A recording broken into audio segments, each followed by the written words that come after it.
Our honorable guest, Professor Dr. Shukran Abdul Rahman, Dean, Kulliyyah of Islamic Review Knowledge and Human Sciences, Associate Professor Dr. Haslina Ibrahim, Deputy Dean, Postgraduate and Responsible Research, Associate Professor Dr. Naslina, Academic Affairs and Internationalization, Dr. Muhammad Noor Abdul Jalil, Deputy Dean, Student Development and Community Engagement, Dr. Ainul Azmin Muhammad Zamin, Head of Research, Madam Mazrilawati Murad, Senior Assistant Director, Office of Deputy Dean, Postgraduate and Responsible Research. All Head of Departments, brothers, sisters and fellow researchers. Assalamualaikum warahmatullahi wabarakatuh. Assalamualaikum warahmatullahi. Indeed, it is a blessing for us to be able to gather and to attend this event in order for us to be exposed to the information of the Kulliyyah briefing for the new students. And on behalf of the organizer, we would like to extend our warm welcome to all new RKHS postgraduate students of semester 1, 2021-2022. All right. Before we go further, let us begin our program today with the recitation of Kitab Al-Fatihah.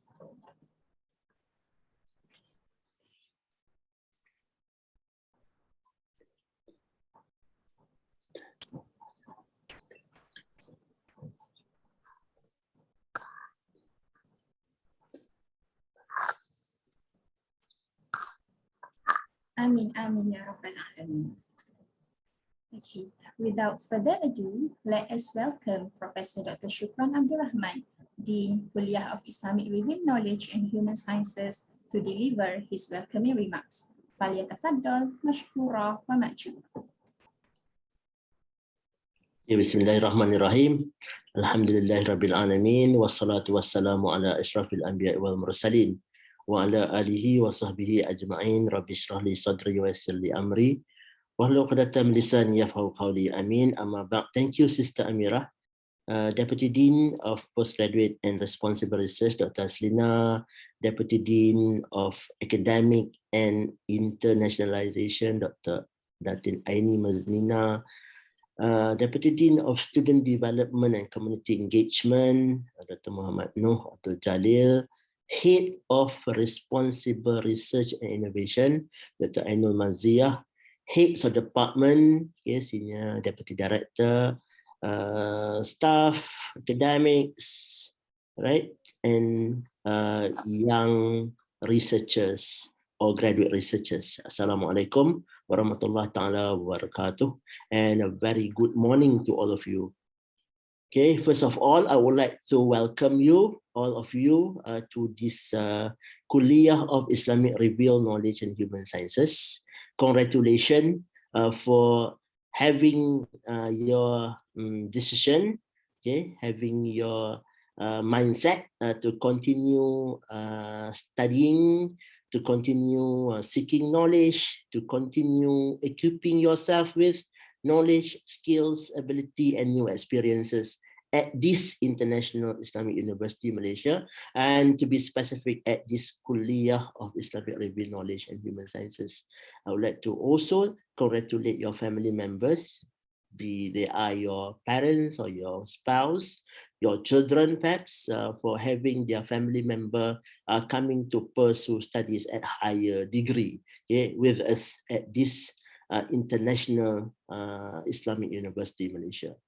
Dr. Aslina, can I share my slides to help me deliver my thoughts with our young researchers? Yes, please, Prof. Ismail can. Okay. Okay, all right. So I'll be sharing some idea about what we are doing here and how you can join force with us in accomplishing our work as scholars or in delivering our tasks as academics in this academia. All right. So I would like to identify this session as onboarding session. Because you do not need orientation anymore, because you were in university, you were in this university, or you were in any other universities before you decide to come to IIUM or you decide to come to this IRKHS. Right, so onboarding means after this, there will be other session for us to familiarize yourself with the context, right? So perhaps you can study discipline of your choice in other universities as well, but you choose IIUM, so we are very lucky to have you and we want you to be on board with us, right? So this onboarding session will help you to know more of what are there in your environment, okay, who are there to help you, and what do you have to be benefited by us, the academics or the senior or the junior in this Kulliyyah, right? So this Kulliyyah is soon to be known as Abdul Hamid Abu Sulaiman Kulliyyah of Islamic Review Knowledge and Human Sciences. We will call it as AHAS KRKJS next month, inshallah, after its launching by the University Authority. Right, and we would like to identify you as graduate researchers. We do not want to identify you as students anymore because your role here is more of like a scholar, young practitioner, young researchers in that sense. I will tell you more why we identify you as such, okay, graduate researchers, as opposed to ordinary student. Okay.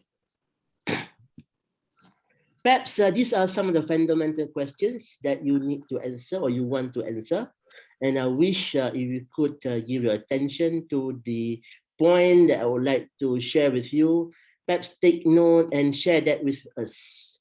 You can email your note to Dr. Aslina or to me, shukran@ium.edu.my. Okay, you can type my email, Dr. Aslina, so that I can read what you have collected or gathered from my sharing in this about 20 minutes. Okay, so where are we now? Okay, where are we in now? We are in IIUM. Yep, that is one. But another important idea is we are in a university. And what is a university? Okay, so you can just join the world of work, or you were already in the world of work. You were in the employment sector already, and then why do you join academia, right? And then we in university, we in higher education sector, in higher education institution, we have got sets of roles to play. And then when you are joining us, you are actually subscribing, you are joining force with us in delivering the roles that we are playing. We'll tell you what are the roles after this. And why was this Kulliyyah established? Right, so Kulliyyah of Islamic Review Knowledge, you have an idea there, right? Kulliyyah of Islamic Review Knowledge, we are also Kulliyyah of Islamic Human Sciences, right? And we combine both, Kulliyyah of Islamic Review Knowledge, Kulliyyah of Islamic Human Sciences, we call it Kulliyyah of Islamic Review Knowledge and Human Sciences. All right, so why this Kulliyyah was established? Are you going to only study human sciences or Islamic human sciences, or you're going to combine this human sciences with Islamic review knowledge? Or if you are in the Islamic review knowledge department like Quran Sunnah or Usuluddin comparative religion or fiqh and also fiqh, where are the positions of human sciences in your study or in your subject matter? We are going to look at that as well. Who are there in this Kulliyyah to work with you, to learn from you, to be learned from, or to help you, to assist you? All right, so this is going to be mentioned briefly too. Maybe not by me, but by the administrator, by Sister Ati or Sister Mazilawati or the Taslina after this. And why are we in this university? Why are we in IIUM, and what are the pros, what are the roles that we want to play together with the other 6,000 members in this Kulliyyah, right? So we stand as the hugest, or the biggest Kulliyyah at the moment. We have about 5,600 or about 6,000 students, plus staff, plus young researchers who are masters and PhD students. And what are our roles? Okay, everything will be combined in my lecture, in my sharing, in this onboarding session in that sense. All right, so we in IRKHS, we means here the dean, deputy dean, heads department, academic members, staff members, right? We have the obligation to ensure that you are being best served while you are with us. So this is our pledge. This is our oath. When we say you are being best served, okay, it doesn't mean that we are perfect provider of education. We are not perfect. We have weaknesses here and there. But from time to time, we try our best, crack our head on how to best serve you academically and logistically. There will be a few handicaps. There will be a few hiccups. There are going to be few problems, issues, right? So bear in mind that we do not do them with intention. Okay, write to us, tell us. Okay, with the culture that we have here, polite culture, all right, mannered culture, inshallah, we are going to solve all those. We are motivated by this one ayah in Surah At-Tawbah. In this Surah At-Tawbah, Allah says that there must be a group of people who go and seek knowledge in whatever situation we are in, especially whenever we are in difficult time. Like they use the word jihad or war here, right? So whenever there is a war, not everybody in one population should go to the battlefield. There must be some group in the population who go and seek knowledge so that they can come back, they can return to the society, they can return to the community with new knowledge, so that with the new knowledge they can change, they can improve, they can develop. So what is the understanding of this ayah upon us? Right? So we take this ayah as our responsibility to make sure that you have good opportunity to learn when you are with us. Right? So we must not take you for granted. I'm telling all academics in the Kulliyyah of Islamic Revealed Knowledge that we are hosting, right, good people who come here with the purpose of equipping themselves with knowledge, with skills, with abilities, with good characteristics, so that they go back equipped, they go back ready, right? And with that readiness, they can change the society, they can help the society improve, they can help their society develop. We do not want you to come here, spend time with us, okay, not happy spending time with us, and then you get back home with one degree, one paper qualification, but not ready to serve them. We are obliged here. We are going to make sure that you go back as a different individual. Not for you to serve yourself, but for you to serve your community. We have that social responsibility here. Okay? So inshallah, help us to help you. Okay? Help us to help you to help your community. That is our pledge to all our students here, inshallah. All right. So what is a university? Yeah, what is a higher education institution?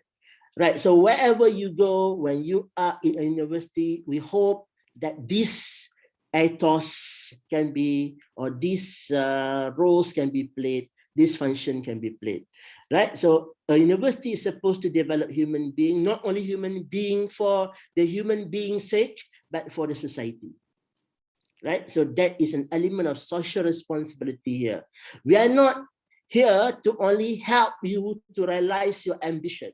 Now, we are here to help you becoming a responsible, a competent member of the society so that you can go back and help them improve, change, and develop. Right? So this is why I say, okay, a university is an institution which develops human being, develops society through you by equipping you with necessary competencies. When we say competencies, we mean knowledge. Remember that. We mean knowledge. Okay, not only knowledge, we have skills. You are going to acquire skills as well. Right? And then you are going to be involved in this knowledge-seeking activity.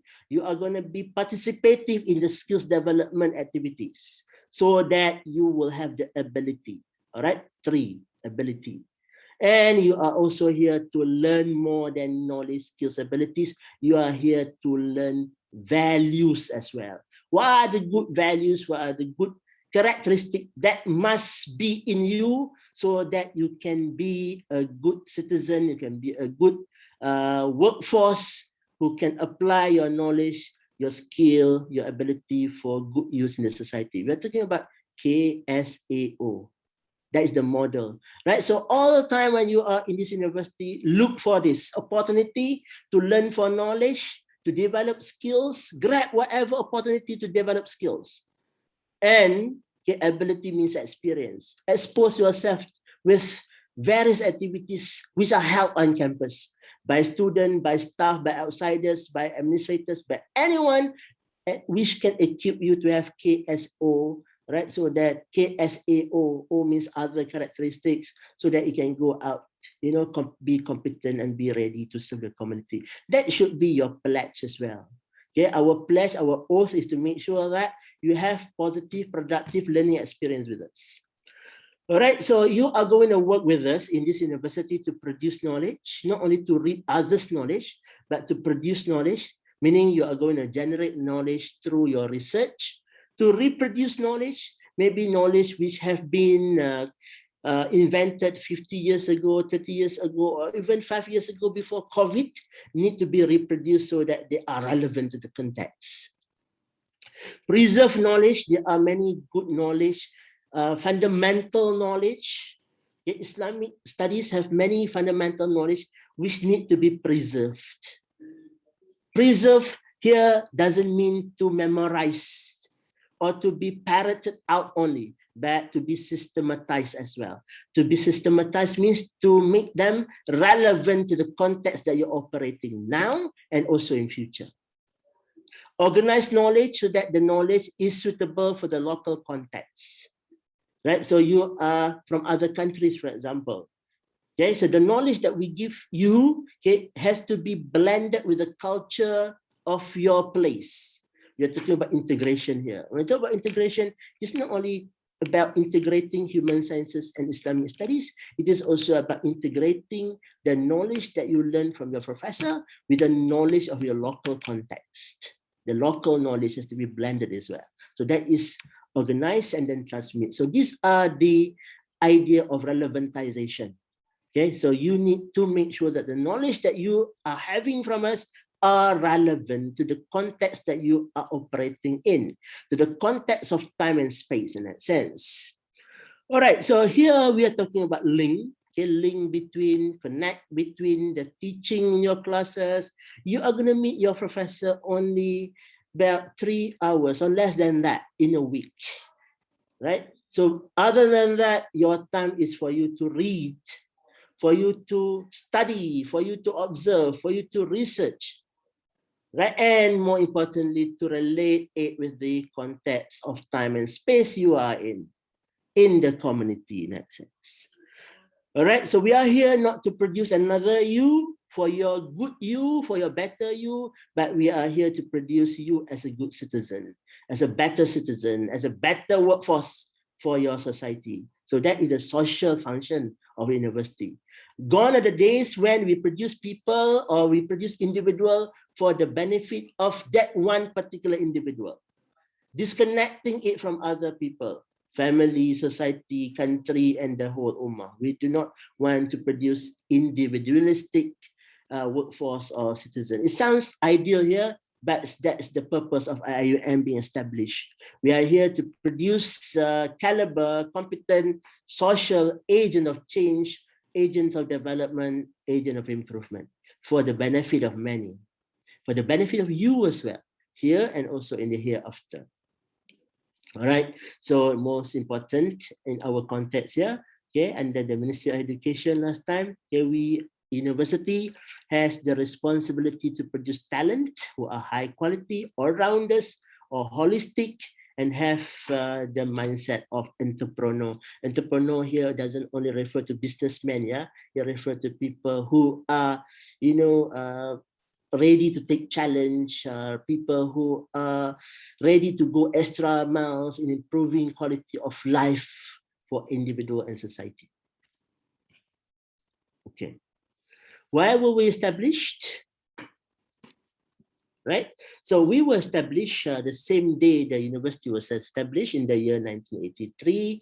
You know that the IIUM, then IIU, International Islamic University, was established because we wanted to restore, okay, the position of society. We want to restore the quality of human life or livelihood through education process. Right? It's not only for Muslim, it's for the whole world. Rahmatan li alamin, we have it. We are here not only for one ethnic group, for one nation, no, for one religion, no. We are here for the ummah, for the alam, for the whole world. Mercy to all is our target as well, is our tagline as well. Okay, Charity Chess was first established as a center for fundamental knowledge in the year 1983, July 1983 to be specific. And the objective was to provide courses in Islamic revealed knowledge in line with the Islamization agenda and integration agenda, which are the foundation of university curriculum. Okay, IUM started with a degree in law program, degree in economics program, but Islamic revealed knowledge was the fundamental to the two area of studies, which are law and economics. Now, the center was transformed as a Kulliyyah in 1983, and then the name of the Kulliyyah is Islamic Revealed Knowledge and Human Sciences. Right? So the Kulliyyah accomplishes to drive, to integrate Islamic revealed knowledge with human sciences disciplines as part of comprehensive educational reform for the betterment of mankind. Now, you can expect something after this when we talk about Islamization, when we talk about integration. What do we Islamize? How do we Islamize? What do we integrate? Okay, and how do we integrate? I'm going to talk something about the properties of knowledge after this. All of you come with the intention to master in specific subject matter, right? So how are you going to position, that scope of knowledge of your choice with the Islamization and integration agenda? Okay. Maybe you can look at this. Now, this is a map that you can see yourself in, right? In relation to what we plan to serve you. Now, we plan to produce you, okay, as fully functioning scholar and practitioners. Not only scholar, not only practitioner, but both scholar and practitioner, or in some program, we are producing fully functioning scientist practitioner. Okay, you are going to become agent of change, agent of development, agent of improvement, but you can only be those change of improvement, development, and change. I sometimes say CID, change, improve, and developed. All right, change to agent of change, agent of improvement, agent of development, backed with knowledge or backed by knowledge. Without knowledge, you are not going to have effective and successful CID. Right, so we want to produce fully functioning scholars and practitioners who apply Islamic revealed knowledge and human sciences principles, combined and integrated, in order to change, to improve and develop society for our well-being and also for the social well-being, right? For our well-being and for their well-being, okay? And that well-being is sustainable as well. And the word sustainable here, okay, does not only refer to the future generation, but the future of ourselves as well in the hereafter. We want our work to be blessed, to be rewarded by Allah subhanahu wa ta'ala, okay, to be rewarded by Allah subhanahu wa ta'ala, not only on this earth, but also in the hereafter later on. That is sustainable pahala that we are talking about, right? So it's not only about social well-being, but our well-being as well. We have got a position there as well. Okay, so for that reason, this Kulliyyah has been focusing on three fundamentals so far. We wanted to connect what we do in this Kulliyyah, okay, with the need of the society, right? So we have linked this Kulliyyah, okay, with the community. We have 4 types of community. We have 4 categories of community.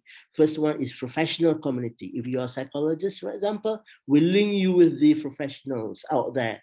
You are going to be trained by them as well. And then we have the learned community.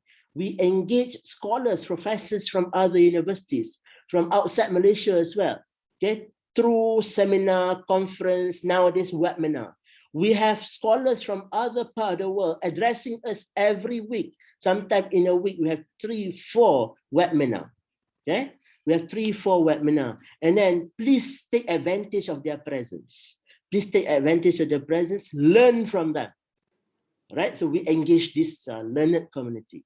Okay, learning community, you are learning community. We have undergraduate as learning community. We have school children out there as learning community. We have mosque goers who are learning community. We are engaging them as well. They engage us as well. And the fourth one is public community. Okay, we have adopted 7 traditional kampung or village surrounding our campus. So we have many activities with those public community. You can also design any research, small study with this public community, the 7 traditional village in Gombak in that sense. All right, and recently we have heard from our colleague about our oath. What are our oath as scholars? Lina. Okay, I think this is also relevant to our young researchers or young scholars. Okay, we have scholars oath now that we have to be truthful and objective, right? What do you mean by truthful? Okay, we learn. When we are here, we have to learn. Okay, we do not want to write on our existing knowledge. We do not want to say that we have enough knowledge, we have adequate knowledge, and we want to recycle the knowledge that we have collected or gathered before this. All right, so we conduct new research to answer psychosocial issues in the society. Now, we are social scientists, we are human scientists, we are Islamic scholars, right? So we deal with knowledge, sometimes abstract, cannot be seen, intangible, but they exist, right? So this is our pledge. Okay, we want to learn idea, we want to learn new knowledge because we want to answer issues, psychosocial, spiritual, maybe physical issues as well through the application of human sciences, behavioral sciences, and Islamic real knowledge. We uphold integrity. Okay, we uphold scholarship, good scholarship. Okay, we are a community of scholar. Okay, we are not here doing ordinary job. We deal with knowledge. We are knowledge workers, right? So our responsibility here, our oath here is to develop scholarship, kesarjanaan. We are here to develop kesarjanaan or scholarship, okay, and nurture balanced personality.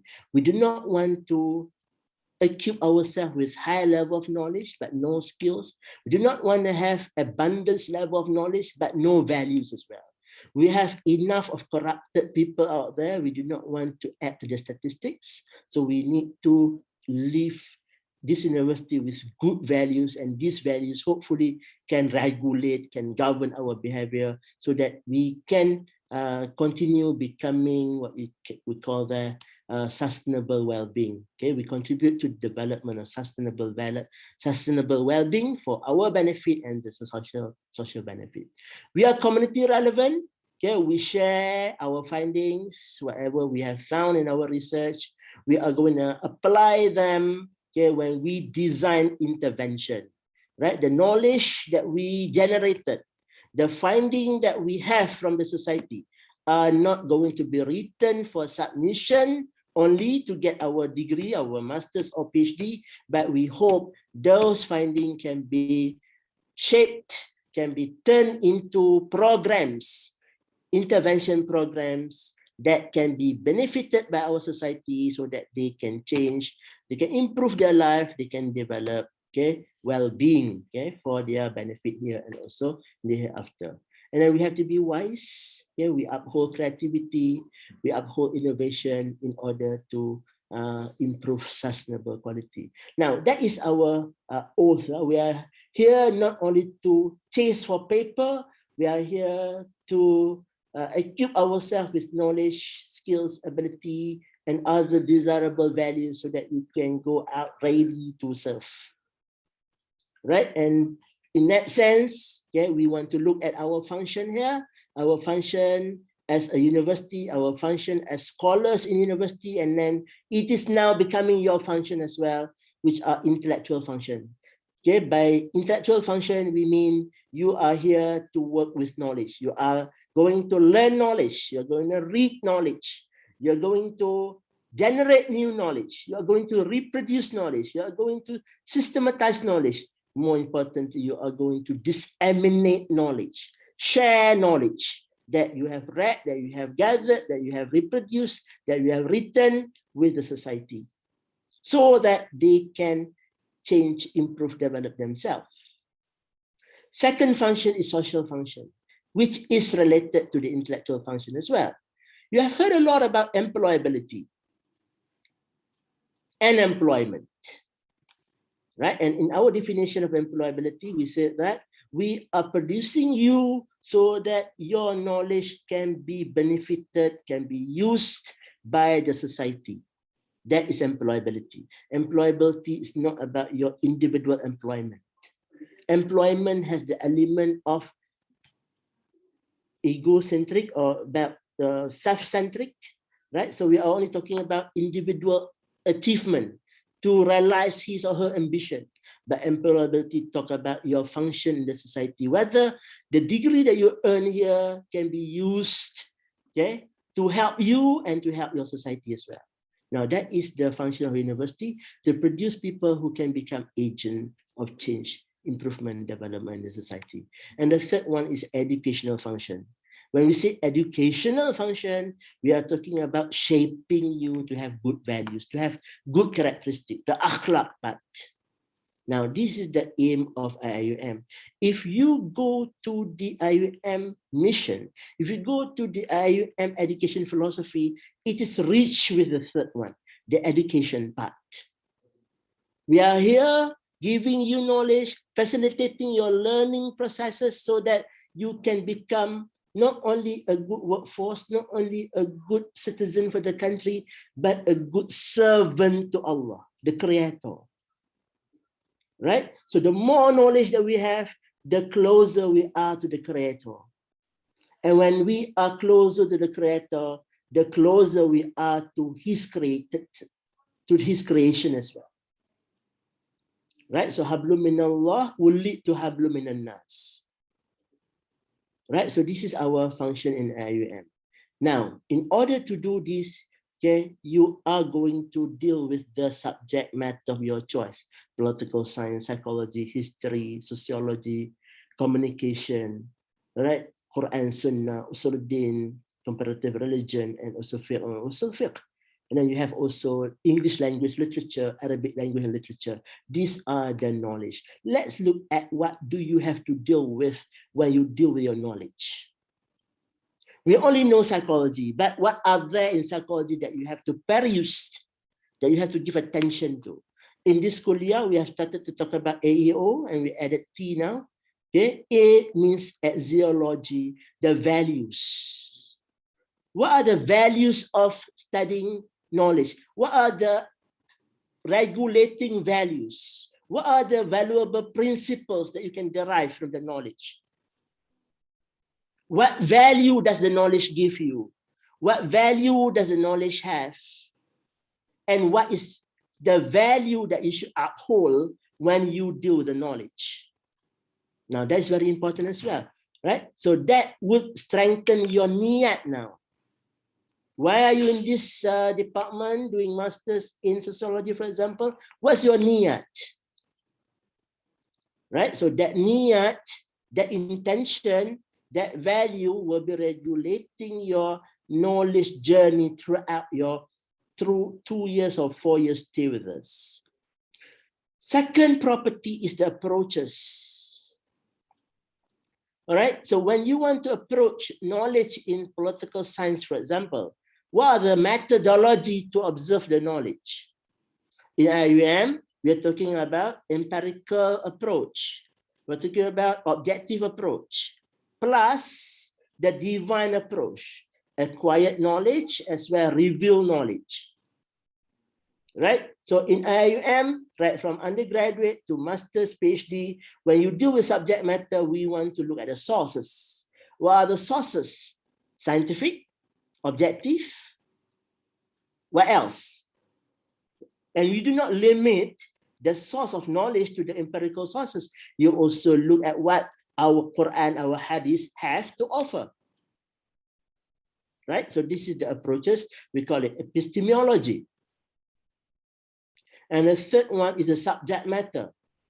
If you read political science using the existing literature, the subject matter will be blah, blah, blah, blah. And you might also find those subject matter in the literature of Torah, Quran, Sunnah as well. And sometimes the subject matter available in Quran, Sunnah, and Torah are not available in the existing Western mainstream literature. Right? So in IUM, we combine the sources, methodology combine, subject matter, the scopes also combine. And the last thing is purposes, the teleology.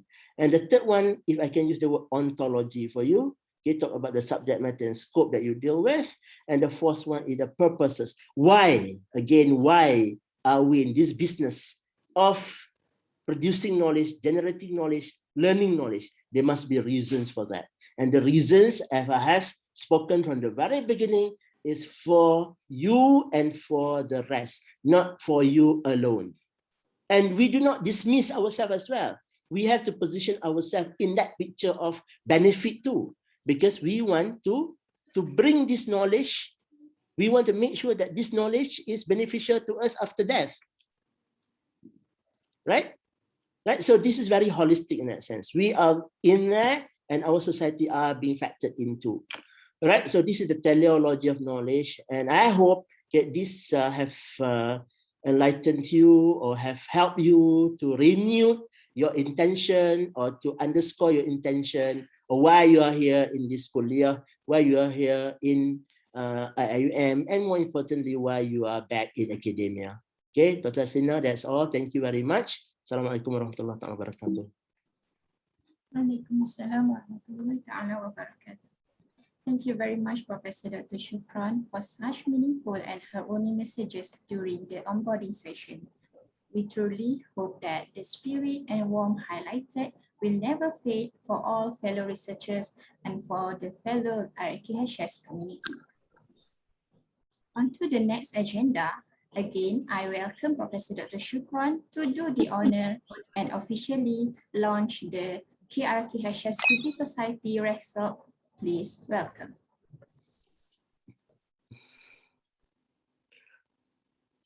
Okay, in the name of Allah subhanahu wa ta'ala, I am honored to do the launching of the Postgraduate Student Society, okay, as mentioned by the Master Ceremony just now.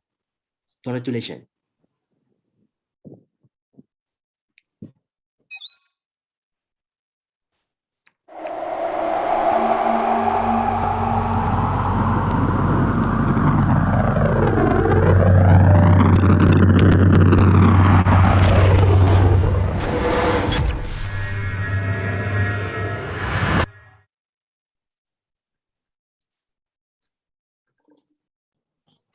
Thank you so much, Professor Dr. Shukran, for the launching.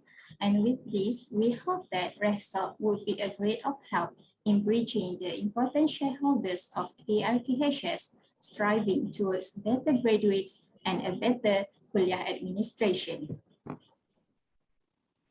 Next, we will go to the main highlight of today's session, a briefing on academic matters. I believe the students will have to take notes on a few key important information that will be shared by our lovely Associate Professor Dr. Hasina Ibrahim, Deputy Dean, Postgraduate and Responsible Research. Falyatafaddal mashkur.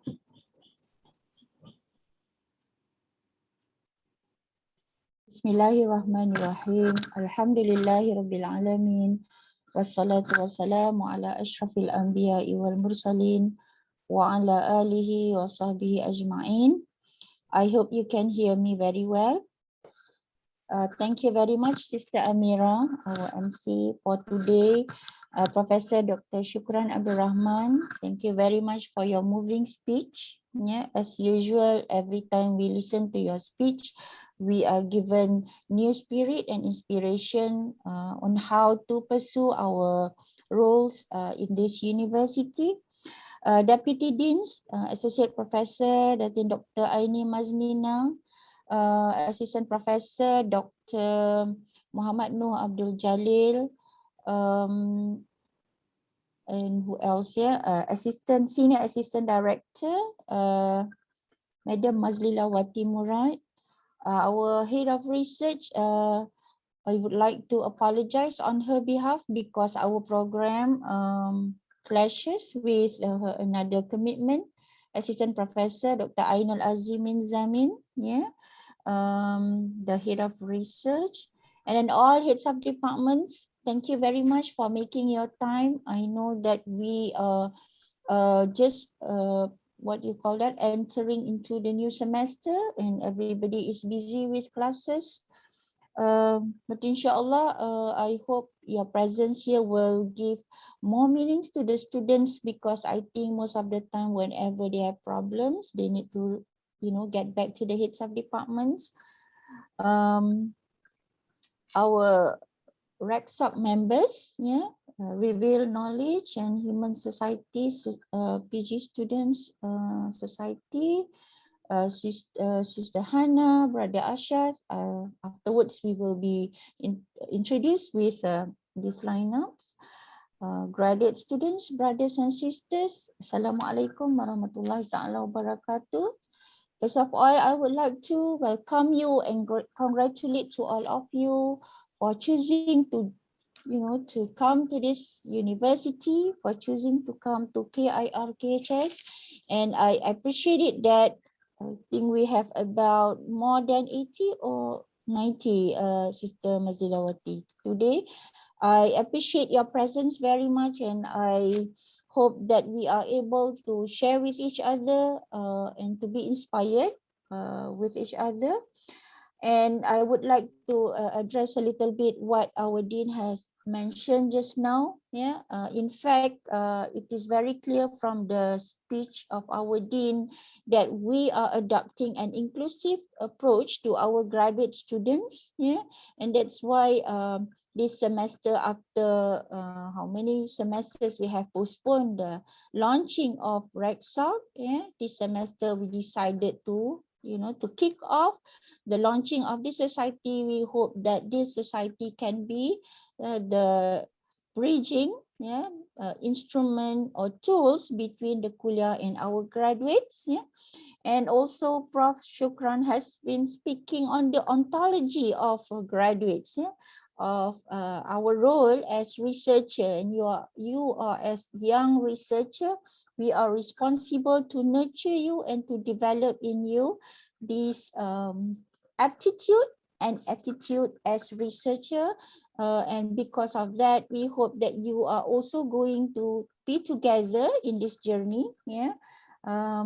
And try to develop in yourself, yeah, as early as possible, the passion, yeah, towards research, learning, yeah, and all the activities that are relevant to your research, yeah, because you will realize that right after you obtain your degree, master's or PhD, yeah, maybe some of you will join universities, higher institutions, or research institutions. You know that there are a lot to be required from you as researcher. Yeah, as Prof mentioned just now. Yeah, we are among the little number of people. Yeah, nafaru min kulli firqatin minhum ta'ifatun liyatafaqahu fid din. Yeah, so this is a selection from Allah Subhanahu wa Ta'ala, and I think it is logical enough for us to feel thankful to Allah Subhanahu wa Ta'ala for guiding us, for showing us this path. All right, so let me share with you my slides so I can be on the track.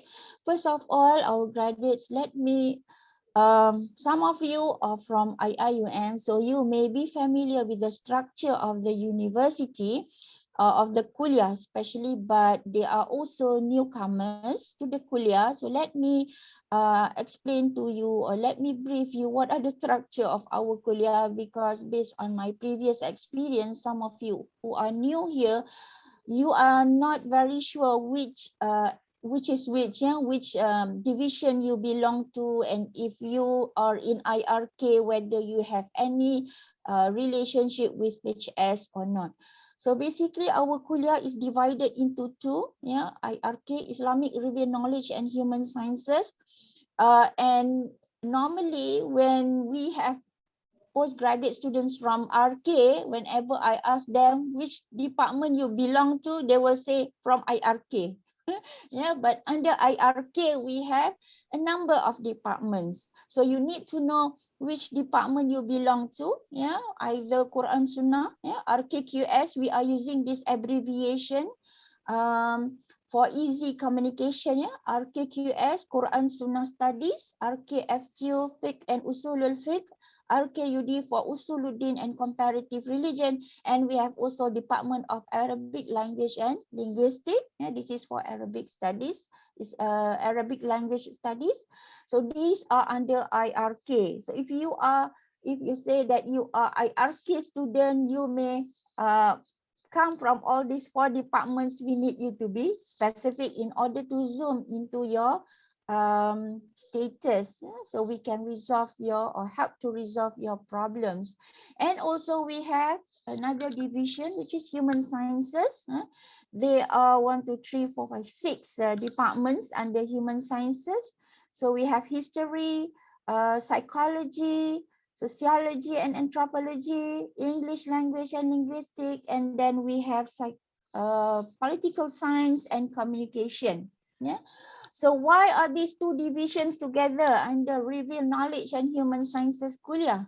Because we want to approach Revealed Knowledge and Humanity Studies or Human Sciences Studies with integration, Islamization and relevantization. So if you are RK student, yeah, and if you are unable to relate how revealed knowledge can address humanities, yeah, or vice versa, you're human sciences students, but you are unable to understand how revealed knowledge is instrumental in understanding human problems, I think that would be quite unfortunate, because at this kuliah, you have the two divisions at your disposal to be able to understand how the two divisions are related. And in this kuliah, in this university, this is the unique character, yeah, of our kuliah. You may not be able to find this in any of the universities you're going in Europe or in the US or even in the Middle Eastern country. I think that is also another reason why we encourage students from Middle Eastern country to come to this university, because we want you to understand this integration, Islamization and relevantization.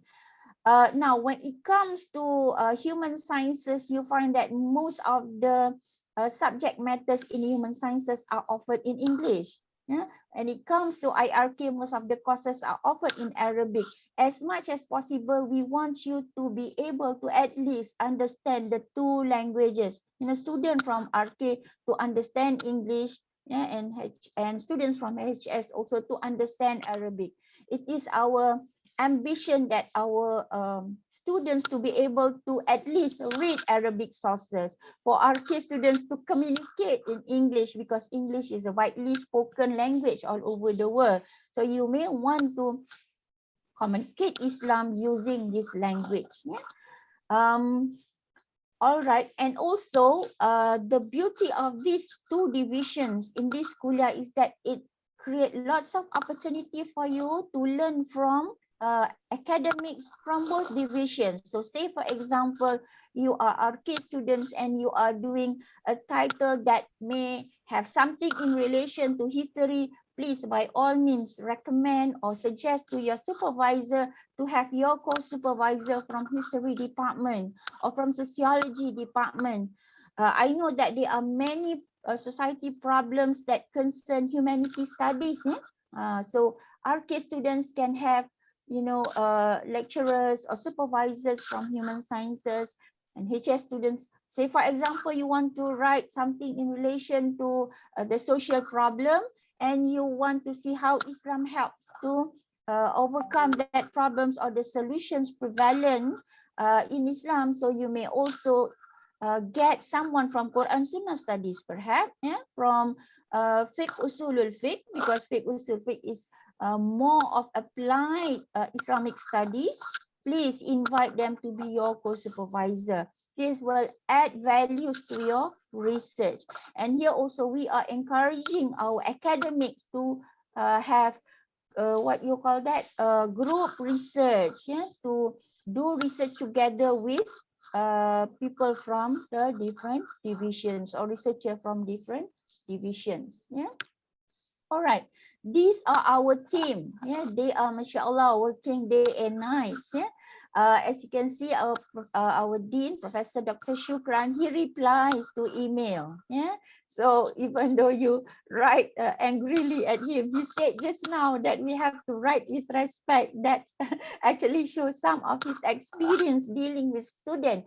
But he still respond to email. So please email us, the heads of departments. Inshallah, they will attend to your problems. Maybe sometimes they will take, maybe 1 or 2 days to respond, but inshallah, they will attend to your problem. So as I have introduced just now, Professor Dr. Shukran, and the next 3 pictures on the right, myself, Datin Dr. Aini. Datin Dr. Aini deals with undergraduate programs, but they are students, graduate students who take prerequisite or audit courses. If you have problems with undergraduate courses and you need to get explanation, sometimes you come to me. Of course, I can help you, but I think Datin Dr. Aini will be able to explain to you better. Yeah. So she's dealing with undergraduate courses, yeah, and Assistant Professor Dr. Muhammad Noor is dealing with students affairs, yeah, and under him he has, I think, maybe 9 or 10 undergraduate societies. So Rexoc, you may want also to learn from Dr. Noor's experience in managing societies at the Kulliyyah. Yeah? And here is our Senior Deputy Director. I'm so sorry, I'm not sure if Madam Hastina is here today. I forgot to address her just now. Madam is dealing with management, administrations at the Kulliyyah. Yeah. And we have also here Dr. Ainul Azimin.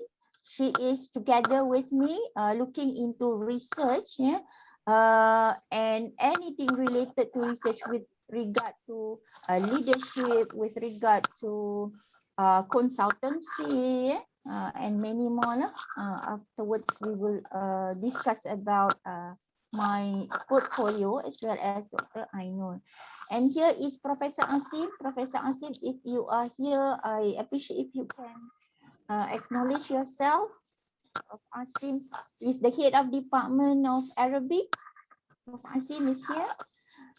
And next to Prof. Asim is Dr. Zeti Azrin. Dr. Zeti, are you here, or anybody representing Dr. Zeti from Communication Department? I decided to introduce the head of departments one by one, Prof. Shukran, Yeah, because sometimes our PG students, they when I ask them to write to the head department, they say they don't know the head of departments. You graduates, it is very important for you to know the structure of the Kulliyyah and your heads of departments, because when you have problems, your head of department will be someone that is instrumental to assist you. So, okay, then I move to Dr. Tanya. Dr. Tanya from English department. Dr. Tanya, are you here? I believe they are here, but maybe they take time to respond. Yeah. Dr. Sabri, Dr. Muhammad Sabri from the Department of Fiqh and Usulul Fiqh. I saw their name just now. And then we have Dr. Abdul Latif from Fundamental Studies. Inshallah soon, Department of Fundamental Studies will offer, I think, postgraduate and undergraduate program in philosophy. We pray to Allah that they can realize this soon as possible, so we can have undergraduate students and postgraduate students. I believe many students are interested in philosophy. And then we have very young head of department, Dr. Latif, are you here? And then we have Dr. Muhammad Helmi, the head of department of history. Dr. Helmi, you can introduce yourself if you are here. And then from the Department of Political Science, we have Dr. Rohana Abdul Hamid. Betul Rohana. Haslina. They are all Yes. here. They are all here, but they have been muted. Okay, okay. Sorry about that. Yeah. Okay, Alhamdulillah. But maybe they can just switch on their camera when I introduce them. Hopefully our students can recognize them. Sorry about that, all the heads of department. And then Dr. Jusmawati from the Department of Psychology. Yeah. Also, we have Dr. Nashwan from the Department of Quran Sunnah Studies. Yeah. Dr. Rohaiza, Associate Professor Dr. Rohaiza. Yeah. She is in fact a good researcher. So students from SOCA, you may want to do research under Dr. Rohaiza. She has a number of research, I believe. Yeah. And the head of Department of Usuluddin and Comparative Religion, Associate Professor Dr. Amila, yeah, Dr. Rahman. And then we have and then we have the coordinator for information and communication technology. This is Dr. Helmi Yusuf from the Department of Communication. And then we have also the coordinator for Islamization of knowledge, Dr. Zahid Zamri. So these are our team, yeah, and we are trying as much as possible to help the Kulliyyah to, to do our job better. Okay, let me also introduce you a little bit of my office. The Office of Deputy Dean, Postgraduate and Responsible Research. But Madam Mazlilawati will explain more to you after this. Yeah. It's just that I want to explain to you the structure so you are able to know who's who. Yeah. So here it is me and then my personal assistant. Yeah. Madam Asma Nimi. Yeah. So if you write or if you want an appointment, Madam Asma can also help to fix the appointment because she knows my calendar. Yeah, of course, sometimes I directly identify the appointment with you, but I prefer that you contact Sister Asma or Madam Asma so she will be able to arrange my calendar. Yeah. And then my orang kuat lah in administration. Whenever students write to me and I have a little clue to tell you the solutions, I will refer you to Madam Mazlilawati Murad because she is in charge of the administration and of the PG postgraduate program. So she will be able to explain to you and to liaise you with the relevant officers. Yeah. So do write to me and CC to Madam Mazlilawati. Yeah. And then we have Sister Zila. Sister Zila is helping Dr. Ainul with research issues or research affairs. And then we have Sister Noazian, Sister Izzatul Faranadia, and Sister Nur Azimah. Yeah. So these three administrative staff at the DDPG RR office will attend to your problems, except that we have identified them particular departments to deal with. Yeah, inshallah, Madam Mazilawati will explain to you afterwards. Yeah? Okay, so this is our office. The two persons that are helping the PG students, yeah, myself and Dr. Ainul, and with regard to postgraduate programs, yeah, I am responsible to help all the heads of departments to look into the academic programs at PG. Yeah. We are now in the midst of doing our postgraduate curriculum review. We want to enhance the curriculum, look into the learning outcomes of the program, and together with the deanery members, we discuss the program outcomes of the Kulliyyah, and hopefully we can offer the best program possible. Like Prof. Shukran mentioned just now, we are responsible in nurturing you. Yeah, so we are responsible in preparing the best program that can address the contemporary issues, to make sure that with all the fundamentals knowledge in your area of expertise, you are capable of addressing the problems faced by the society. Because while you are here, we are here not only to develop our knowledge per se, but we want also to help the society, the community. So, of course, there are a number of job descriptions and responsibilities that we are asked to do, but these are basically what I think were relevant to my portfolio with the graduate students or graduate researchers. Yeah, so we hope that with this office we are able to what you call that, relate closer to the student. Yeah. And then we are responsible also to monitor, definitely monitor your study here, yeah, to check whether you are with us, especially if you are overseas. We want to make sure that even though you are in your country, but you follow through what we have here. Of course, there are certain instruments or tools that we use to make sure that you keep track with us. Yeah? And then we coordinate and plan the access and success of the quality programs that offered by the Kulliyyah. Sometimes if you have problems with the courses, some of the courses are not offered, or maybe you have problems with your supervisor. Yeah, we can help to mediate. Yeah, to mediate, not to micromanage, but to mediate and help to come with a win-win solution. Yeah?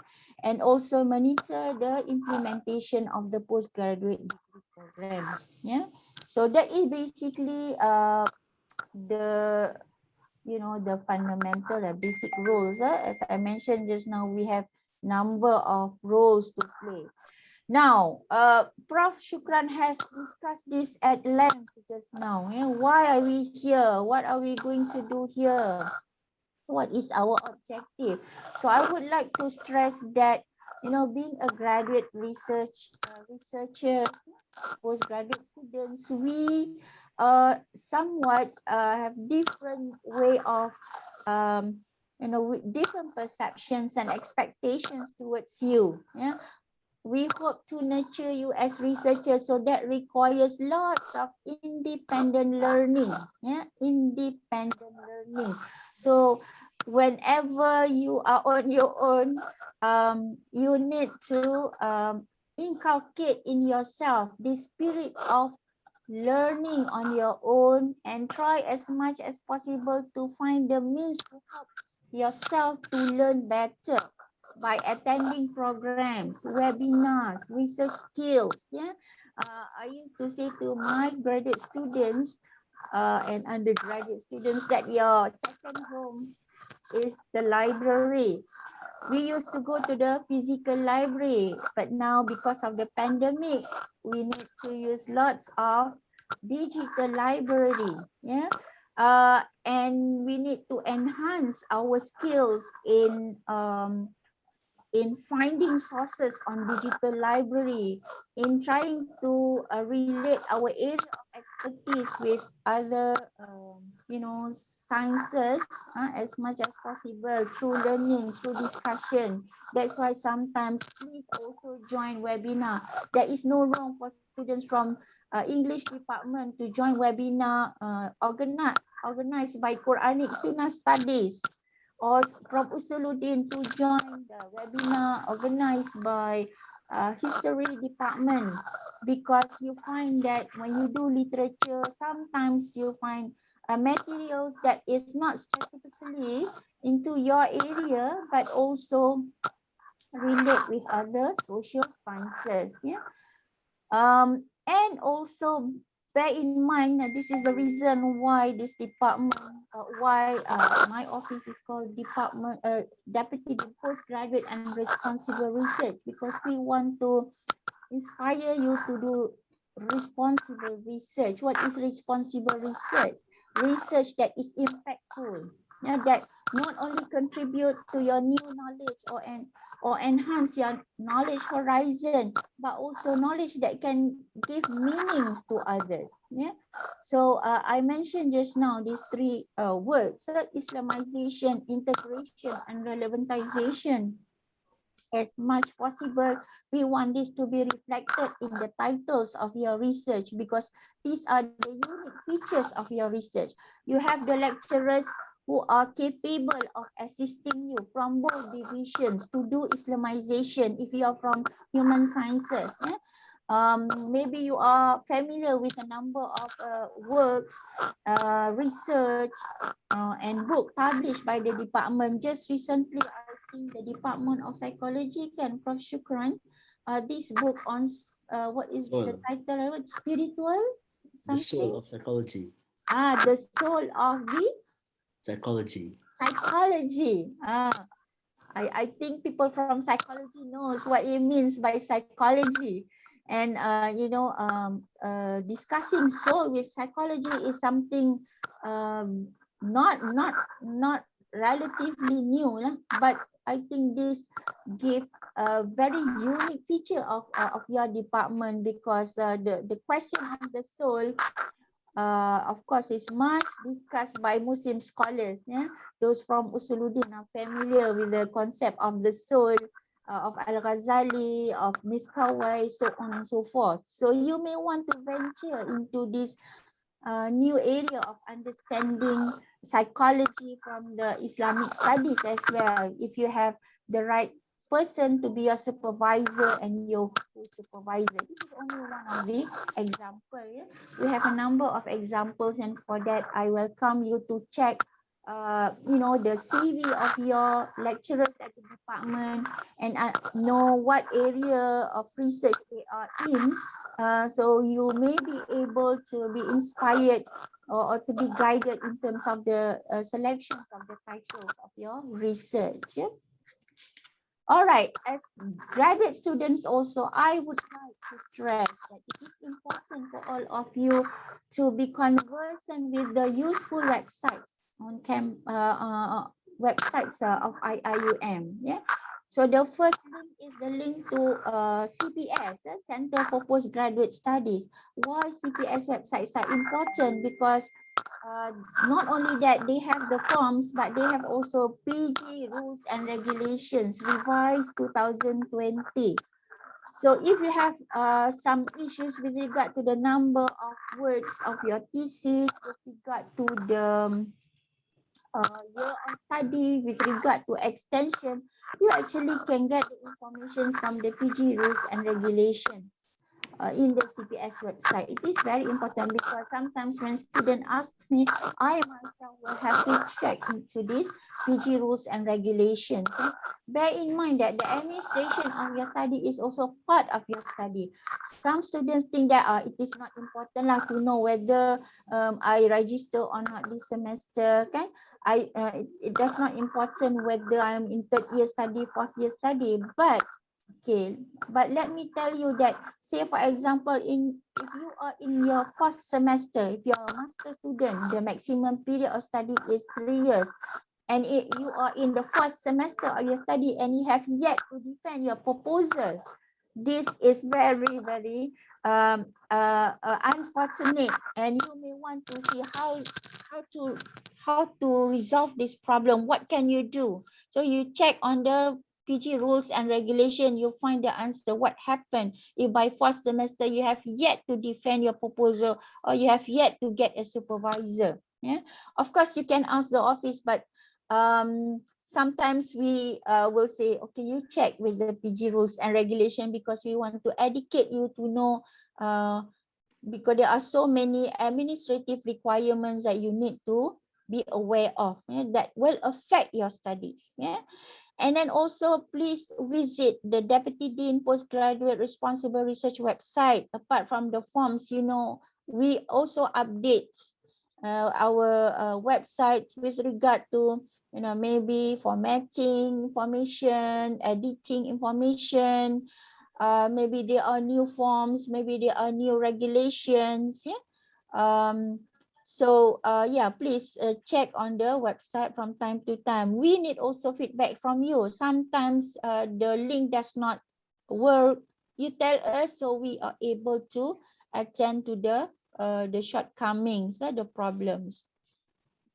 Another useful website is the library. Please visit the library website, and they have very good briefing on the YouTube. How to use certain research gateway, how to use certain referencing tools. Yeah, I found IIM Library YouTube very not only informative but updated. So please go and watch them. Maybe you need to watch them a number of times to get yourself familiar with the information or knowledge that they want to transfer in the recorded recorded video. And then also for PG students, please try to master the research gateway on the IIM library, because you can get articles, from this gateway. I know some of you use the so-called pirate or unlicensed link, but with IIM research gateway, you can find this link. They are legitimate link registered with our university. You can also, I think you can also write to the library. They can help to organize research library skill training, for you. If you wish, maybe you can get number of people or friends to join this. Maybe RECSOC can organize this, Hannah. So we can have the skills imparted on the students. And another website or link that is important, especially when you start writing your research. Say, for example, you have defended your proposal.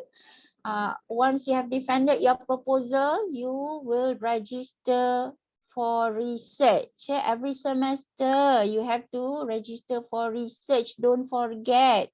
Nanti Sister Ati, Mazawati will explain to you and stress that it is important to register every semester. Normally, students who write research thought they don't need to register. They have to register. If you do not register in the semester, you by 12th week you will be terminated automatically by the system. We don't want this to happen to you, because to get your status reinstated, it will take you long way.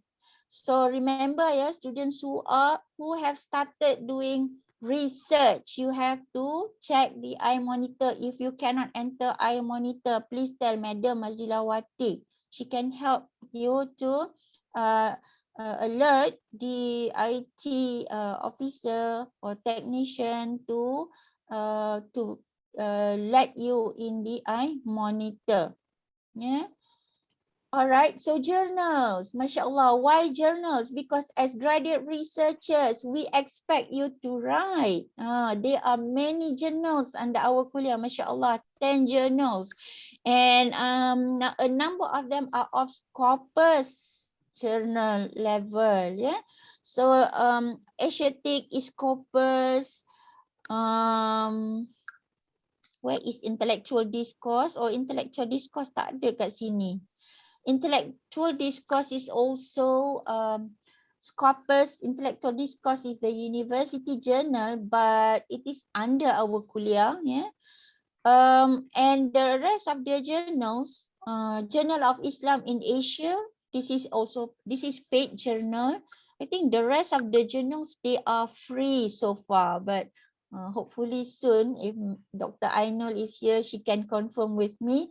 We hope to charge a little bit. Nah?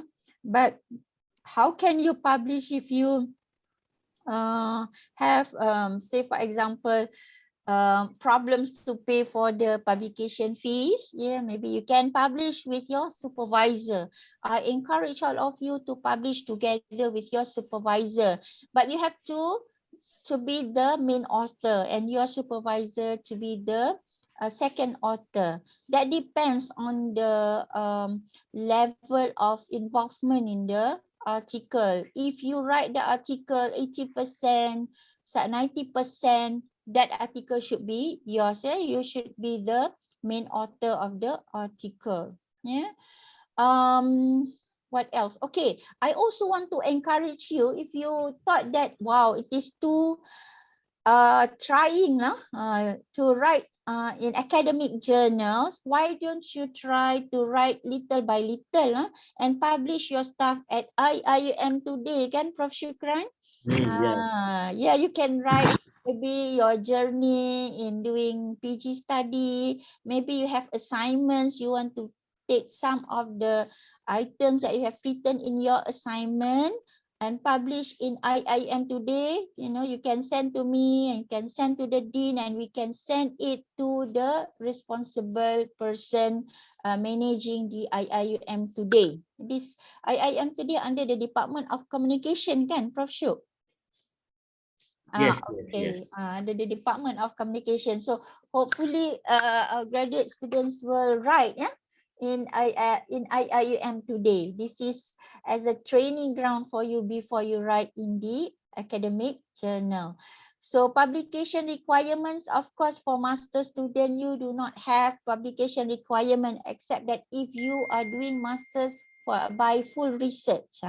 By full research, then you have to publish one journal article. But for PhD, you have one. You can get this from this guidelines from the CPS as well. Yeah, but that's about it. I encourage masters and PG students to write and to write articles and address yourself as graduate student of International Islamic University. This has some merit to the university, some merit to the Kulliyyah, and I will tell you why that merit is important. Yeah, apart from giving you the sense of satisfaction, the sense of courage, yeah, the sense of pride to be an academic or scholar, yeah. The other important is because you know, we want to help the university to improve its reputation locally and internationally. So if you publish, there will be points under Myra, yeah, under Myra. So I forgot to tell you that all these journals, I think they are already listed in the my site, yeah. So that they are points lah. Now, graduate students, you have to publish, I think, because when you apply for academic post at the university, they want to look at your publications. Yeah. All right, Prof. Shuk, even though our university are not going into this ranking, Prof. Shuk, but I would like also to share this, because despite us not, entering into this, what do you call that, ranking game, but we are quite happy that we are still ranked, yeah, and our rank is, mashallah, not that bad altogether. I regard that as good, because as you can see it from 2017 2020, our kuliah, divinity, theology studies is ranked at 33 best subject area in the world. In 2017, we made it 46. 2018 31, 2019 51, 2020, Masya Allah, despite the pandemic kan, we climb up from 51 to 37, yeah, and in 2021 we climbed to 33. 2021 is yet to finish, but we have climbed to 33. So we have like 2 months to increase our publications and our students to write more. Because this gave also the university its reputation. So all of you will share this pride together with us, because even though we do not play this game, but we are recognized by the international body. This is something good for our kuliah, and actually we have it, yeah, dear graduates, we have it, and you are part of this. So that's the reason why we are taking this inclusive approach towards all of you. Yeah. So inshallah, I pray that we will be together in this journey. We are going to strengthen our relationship. We are going to have this sense of belonging to the kuliah. And most importantly, like Professor Shukran said just now, this is in fact our jihad. Yeah, this is in fact our jihad. We have responsibilities towards the community, towards the local community, international community.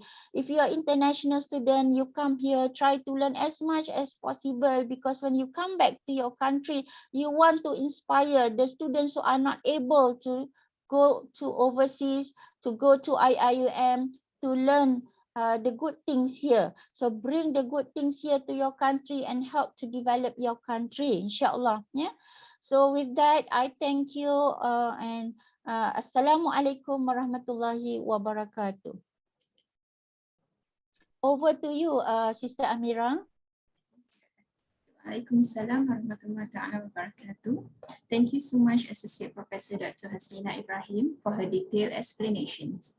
A lot of things to be covered, but we don't really have much time. So I think the best is to make sure that we ask whenever we have any concerns or questions. So if you have any questions lingering, feel free to ask in the chat box, and we will try to answer them during the Q&A session. While for the attendance, the link will also be provided by our community members in the chat box. So I hope that our fellow graduates can be alert. Okay, without further ado, we will move to the next session of briefing on administrative matters by our respected Madam Mazlila Wati Murad, Senior Assistant Director of Deputy Dean, Postgraduate and Responsible Research Office. Please welcome. Okay, thank you, Sister Amira. Assalamualaikum warahmatullahi wabarakatuh to our Dean, Professor Dr. Shukran Abdul Rahman, to Associate Professor Dr. Hasina Ibrahim, our Deputy Dean, Postgraduate and Responsible Research, Associate Professor Datin Dr. Aini Mazmina, the Academic Affairs and Internationalization Deputy Dean, Dr. Muhammad Noor Abdul Jalil, Deputy Dean Student Development and Community Engagement, Dr. Ainul Azmin Madzamin, Head of Responsible Research of the Kulliyyah, all heads of department, lecturers and our RECSOC committee members, and also brothers and sisters. Okay, I would like to present my screen.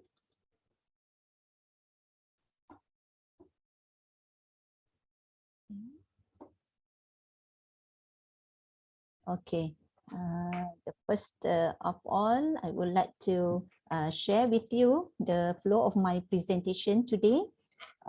Number one is on the person in charge at the department.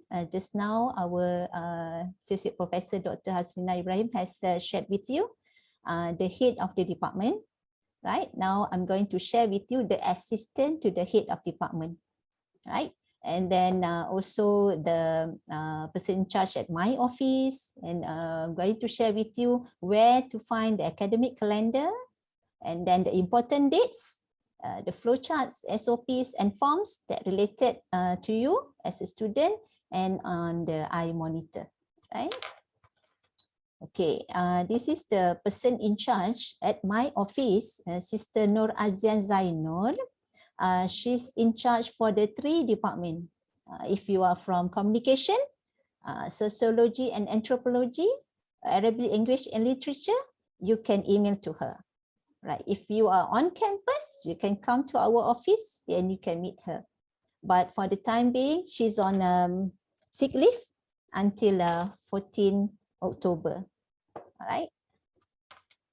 And then Sister Nur Azimah Abdul Latif, she's the person in charge for 3 departments, Department of History and Civilization, Political Science, and also Usul al-Din and Comparative Religion.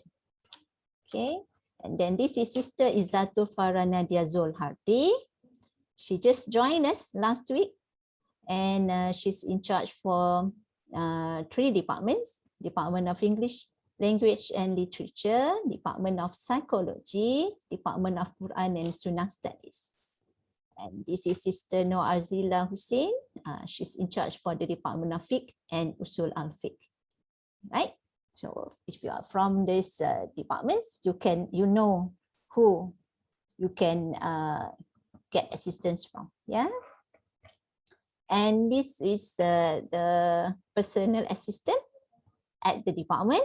Okay, this is the Sister Nolia Omar, the PA at the Department of Communication. Right. This is Sister Norsia Abdullah, Department of English Language and Literature. Sister Roslinda, Department of History and Civilization. Sister Azura Abdul Jalil, Department of Political Science. Sister Safia Abdul Hamid, Department of Psychology. Sister Haryani Marni, Department of Sociology and Anthropology. Sister Mazlinda Matterus, Department of Arabic Language and Literature. Sister Siti Aisyah Usman, Department of Fiqh and Usul al-Fiqh. Department of Quran Sunnah, Sister Haniza Abdul Rahman. Right, and Sister Mazian, Department of Usul al-Din and Comparative Religion. Okay, so we finished with the person in charge at our office and also the departments. Now I would like to introduce you to where to find the academic calendar. For your information, the academic calendar will be issued by the university every academic session. So the academic calendar will consist of 3 semesters. Semester 1, Semester 2, and Semester 3. Okay. Where to get the academic calendar? You can go to the CPS website, under current student, under academic calendar, you can find this academic calendar. So we are now in Semester 1, 2021-2022. Okay, I just want to show you. Okay. This is the academic calendar of the university for this semester. Okay, and then we also have, this is for semester 1, sorry.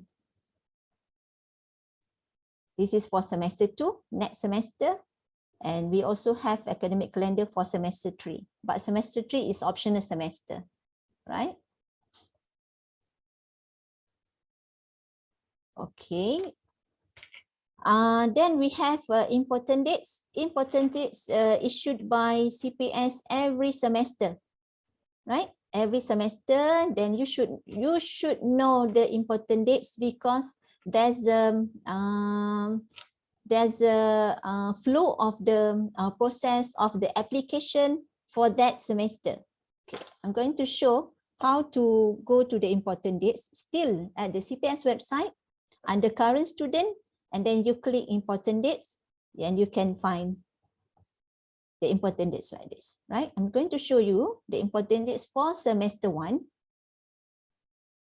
Okay, you need to have this copy of the important dates throughout the semester because it contains specific important deadline for each application or appeals. Right? For example, for the online course registration for this semester, okay, the online open from 4th October until 8th October, last Friday. So this week, you are not allowed to do the registration online anymore via iMaklum. If you still have the courses to be registered, you have to fill up the registration form and submit to the department for the lecturer and also for the head of department recommendation. And then the department will send the form to our office for further action, right? It goes the same to all the rest of the content of the important dates here. Okay, please save the copy for this semester, right? Because it has the deadline for the application, the deadline for the when the iMonitor open, when the iMonitor close, because it won't open throughout the semester or throughout your studies. Yeah, there's a certain period of time for the system to be open. Okay, and then this is the flowchart SOP forms that we have at the CPS website and also at our Kulliyyah website. Okay, so these two websites very important for you as a student. You need to open these two websites regularly, because sometimes the important information shared at these websites. Okay, so this is our Kulliyyah website. That relevant to you is our office website. Okay, so if you go to the Kulliyyah website and then you click at the resources, you click at the downloads, it will come here. But our website is here, Deputy Dean Postgraduate and Responsible Research Forms. Okay, we have our org chart here. We have the information about the proofreading, editing, translating when you are going to submit your thesis later, right? You have to know this, right? And then we have also the list of postgraduate elective courses, because as a postgraduate student, you are encouraged to also register free elective courses, right? And then we have the study plan. This is for PhD student. This is for master student. You can know the study plan, right? What courses to be registered, what courses to be completed before you can graduate. Yeah. And then this is the guidelines. We have also have the flowcharts, SOP that related to you as a postgraduate student of this Kulliyyah. And also we have the related forms. And also we have that we link to the CPS website that related to you. Right. And also we have the related links to our academics as well. Okay. And this one is the CPS website where you can get the relevant information regarding the forms. And also we also have, as a student, you should know the policy, the rules and regulation as a student, right? It's also stated the grading system here, the study period, what's the minimum study period, what's the normal study period, and what is the maximum study period. When you reach the normal study period, what you should do in order for you to continue is all stated in these PG policies and procedures, right? And then the related form is you can get from here, download form for students. Okay, this is for the admission. And then we have the maintaining students candidature. This is the related forms. This is once you engage with your research, this is the related forms for you. This is the examination and also the Bible, right? And for your information, CPS only handled Viva for PhD, for master student at the department level, right? So this is the appeals. If you need so to apply for study leave, to apply for leave of absence, to apply for change mode. This is the graduation. Under graduation, we have several links that related to you. Okay, and you have if you have a problem with your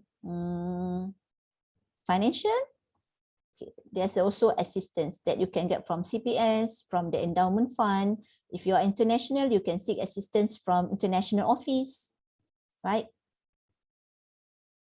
Okay. So I think the last slides from me is on the iMonitor. Okay, as a student, you should know iMonitor is the system that you have to fill in every semester, end of semester, to submit your progress report to the Kulliyyah. Okay, because when you engage with research, there is no more registration online for you. Just that at the beginning of the semester, you have to ensure that you register, and then at the end of the semester, when the iMonitor system open in week 12 until week 11 until week 13, you have to fill up the iMonitor in order for you to submit the progress report. But you have to know that the iMonitor is only open for students to submit progress report if you have registered dissertation or thesis. Not for students who register research proposal. For research proposal, if you, let's say, for you are a new student and you are doing research only, either master or PhD, you have to register proposal this semester straight away. Okay, for mixed mode, you can wait until semester 2 or semester 3 for you to register research proposal. But if you do by research only, you have to register research proposal straight away in this semester. So at the end of the semester, you just need to submit your research proposal progress report form if you are yet to defend your proposal. But later, next semester, if you have registered dissertation or thesis, end of semester 2, you have to submit your progress report via iMonitor. Okay, that's the information that I need you to know.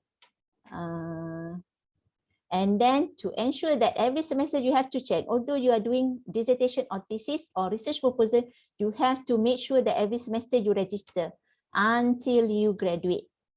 Otherwise, in week 4, you will receive email from CPS stated that you are not registered in the semester and your status been updated as NR, not registered. And then if you still fail to register in this semester until week 12, you will receive another email from CPS stated that your status has been terminated. So the status, if you check in the iMaklum, the status will appear as TD, terminated due to non-registration. So once you've been terminated, you are no more our student. But if you read the policy clearly, there's a clause that student can appeal for reinstatement, but the process is quite long, right? In order to avoid that, please register every semester. Please make sure that your status is active every semester until you graduate. Okay, I think that's all from me. If you have any question, you can ask later. Thank you. Back to you, Sister Amira. Jazakumullahu khairan kathira, Madam Azila, for the fruitful briefing indeed. Right, next, before we go for our last session, I would like to call for Sister Siti Haja Sharifuddin, Secretary General of KRKHS PG Society, Rehsab, for a brief overview of the society. Please welcome. Okay. Bismillahirrahmanirrahim. Thank you for our Master of Ceremony for today, Sister Amira, our respectful Dean of Kulliyyah, Dr. Shukran, our Deputy Deans of the Kulliyyah, all of our head of departments, senior assistant directors, professors, lecturers, and also our fellow researchers in the future, inshallah. Assalamualaikum warahmatullahi wabarakatuh.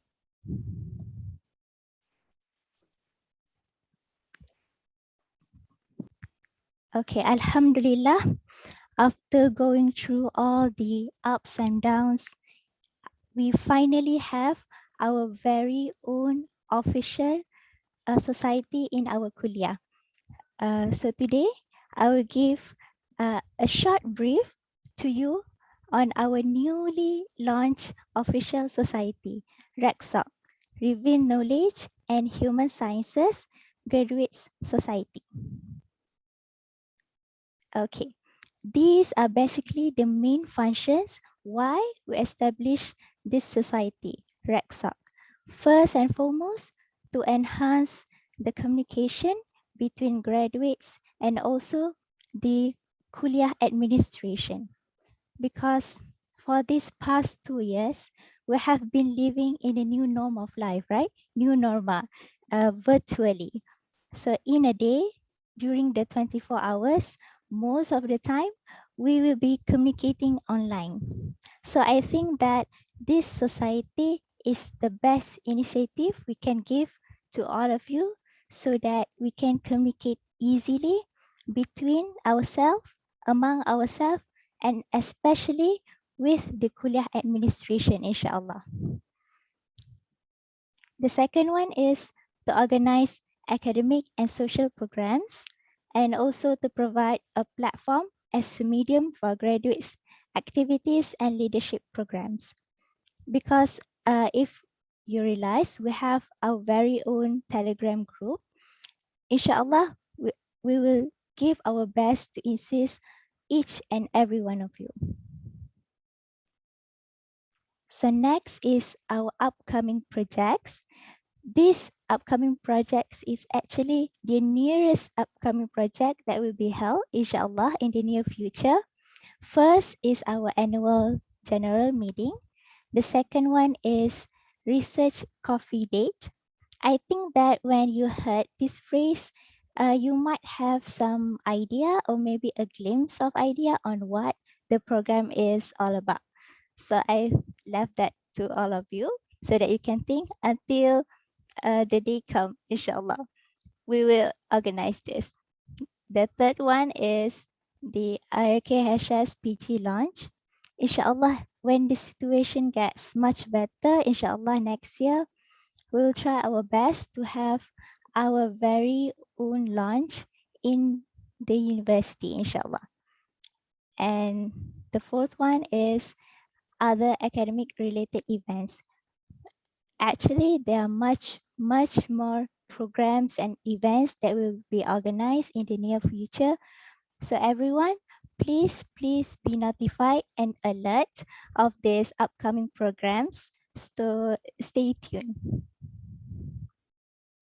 Okay, now I would like to introduce our organizational chart of the society, RECSA. First one is our advisor and also our founder of the society, Associate Professor Dr. Haslina binti Ibrahim.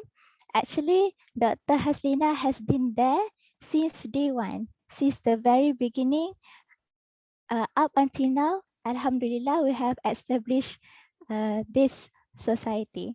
I felt very thankful to Dr. Haslina that she have made so much effort in making this happen. Okay, the next one is the lineup of the society. The first one is our president, Brother Muhammad Ashas. Our vice president, Sister Hana Hazira binti Abdul Razak. The secretary general, Sister Siti Haja binti Sharifuddin. Our assistant secretary general, Sister Siti Amira binti Muhammad Arif. And also the other core team members, Brother Muhammad Arif Akmal bin Azmi, and also Brother Muhammad Akbar Karim bin Muhammad Bishrul Rifat. Okay, so now I will pass the floor to our president, Brother Muhammad Ashas, to give his speech and also to continue this presentation, inshallah. Please welcome.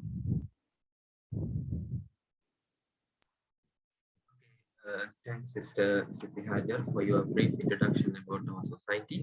Bismillahirrahmanirrahim. Alhamdulillah, salatu wassalamu ala rasulillah wa ala alihi wa sahbihi ajma'in, amma ba'd. Respected Prof. Shukran Abdul Rahman, Dean, Kulliyyah of Islamic Revealed Knowledge and Human Sciences, and respected Associate Professor Dr. Hastina Ibrahim, our advisor of the Society, Deputy Dean, Postgraduate and Responsible Research, respected Associate Prof. Datin Dr. Aini Mazdinan, Academic Affairs and Internationalization, respected Muhammad Noor Abdul Jalil, Deputy Dean, Student Development and Community Engagement, respected Dr. Ainul Azmin Muhammad Zamin, Head of Responsible Research,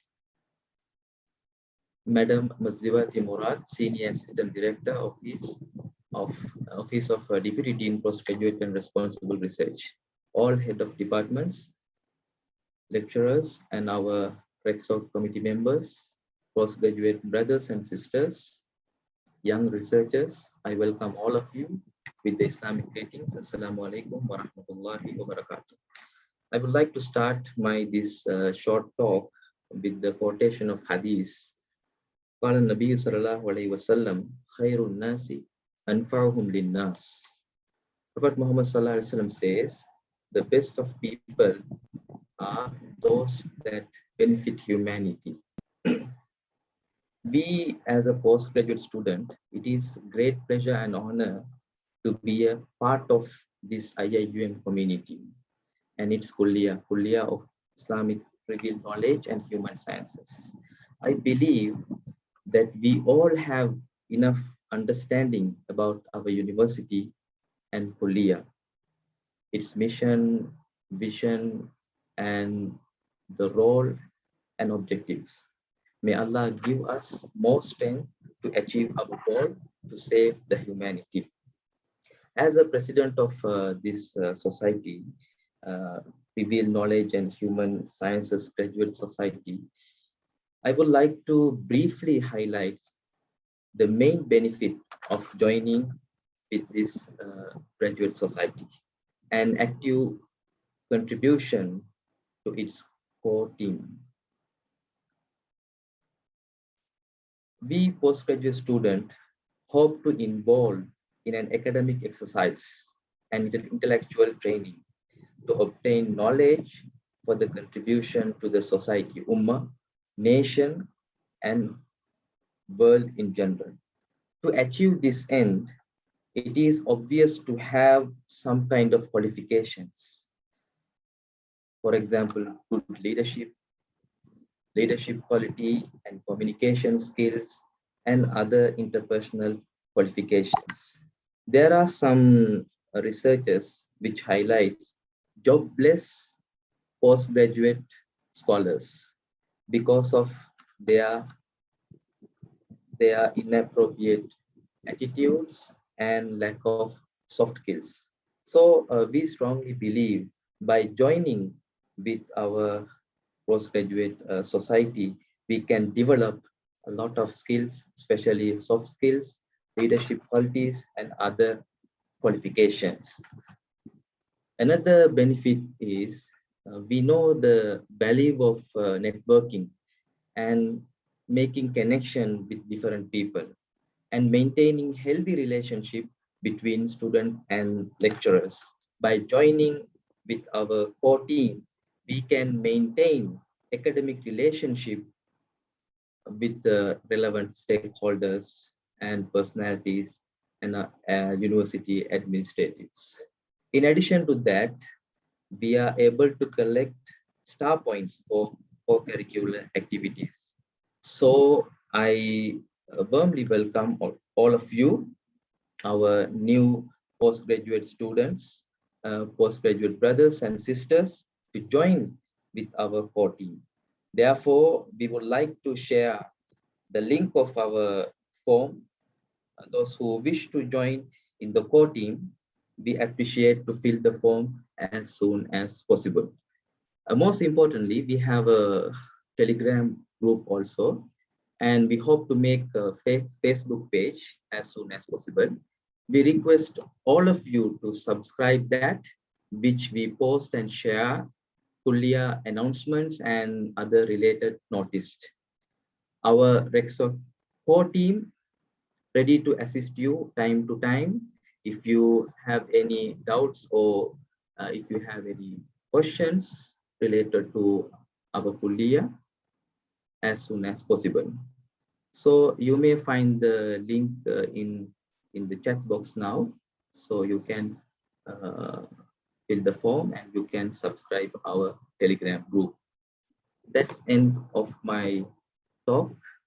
I would like to thank our Kulliyyah and Dean and our advisor of this society, Professor Dr. Hastina, and other respected lecturers for giving us this wonderful opportunity to address you all. Thank you so much.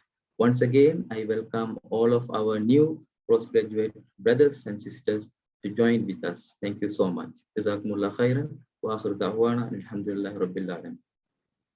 Sister Amira, over to you. Thank you very much, Sister Siti Hajar and Brother Ashraf. So for now, for those who are interested, feel free to join and to fill in the form in the link provided, and don't forget to join our Telegram group. Right now, we're gonna have around 15 minutes left for the Q&A session. So I'll pass the floor to PIC to answer the questions. Okay,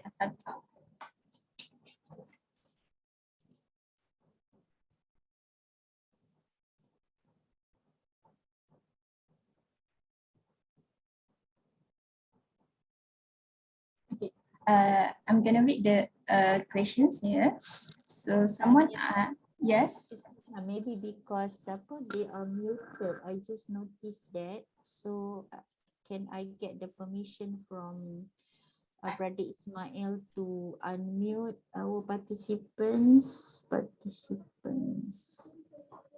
Yeah, because they are muted, just like the head of departments just now. They cannot respond because they are muted. But yes, Sister Amira, you can read from the questions. Okay, so I read the questions here. He said that, Salam, I have a question. I wanted to register since last week. However, it cannot be allocated due to my study plan is not updated.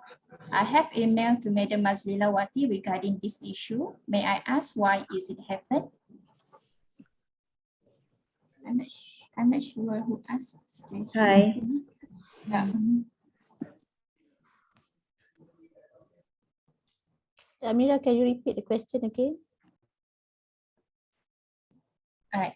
I wanted to register since last week. However, it cannot be allocated due to my study plan is not updated. He said that he or she already emailed you regarding this issue, and he asked why is it happening. I have checked for this morning. Once I entered the office, I have checked and there is no student without study plan. So I'm not sure because normally when students are asked about the study plan cannot be registered, cannot be allocated, we have to check the system. So when did you email? If I may know, when did you email me?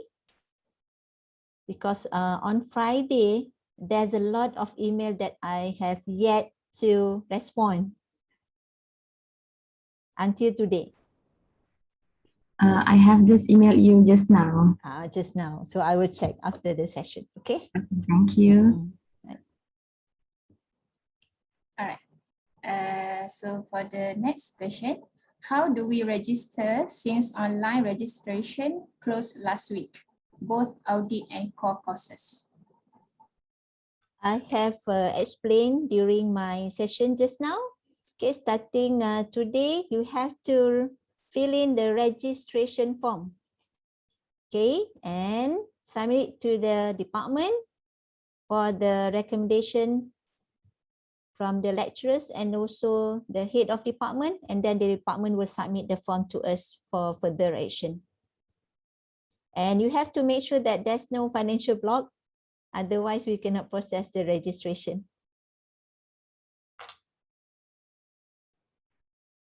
All right, so is there anyone want to ask?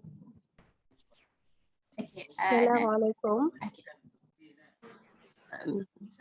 Can you hear my voice clearly? Yes.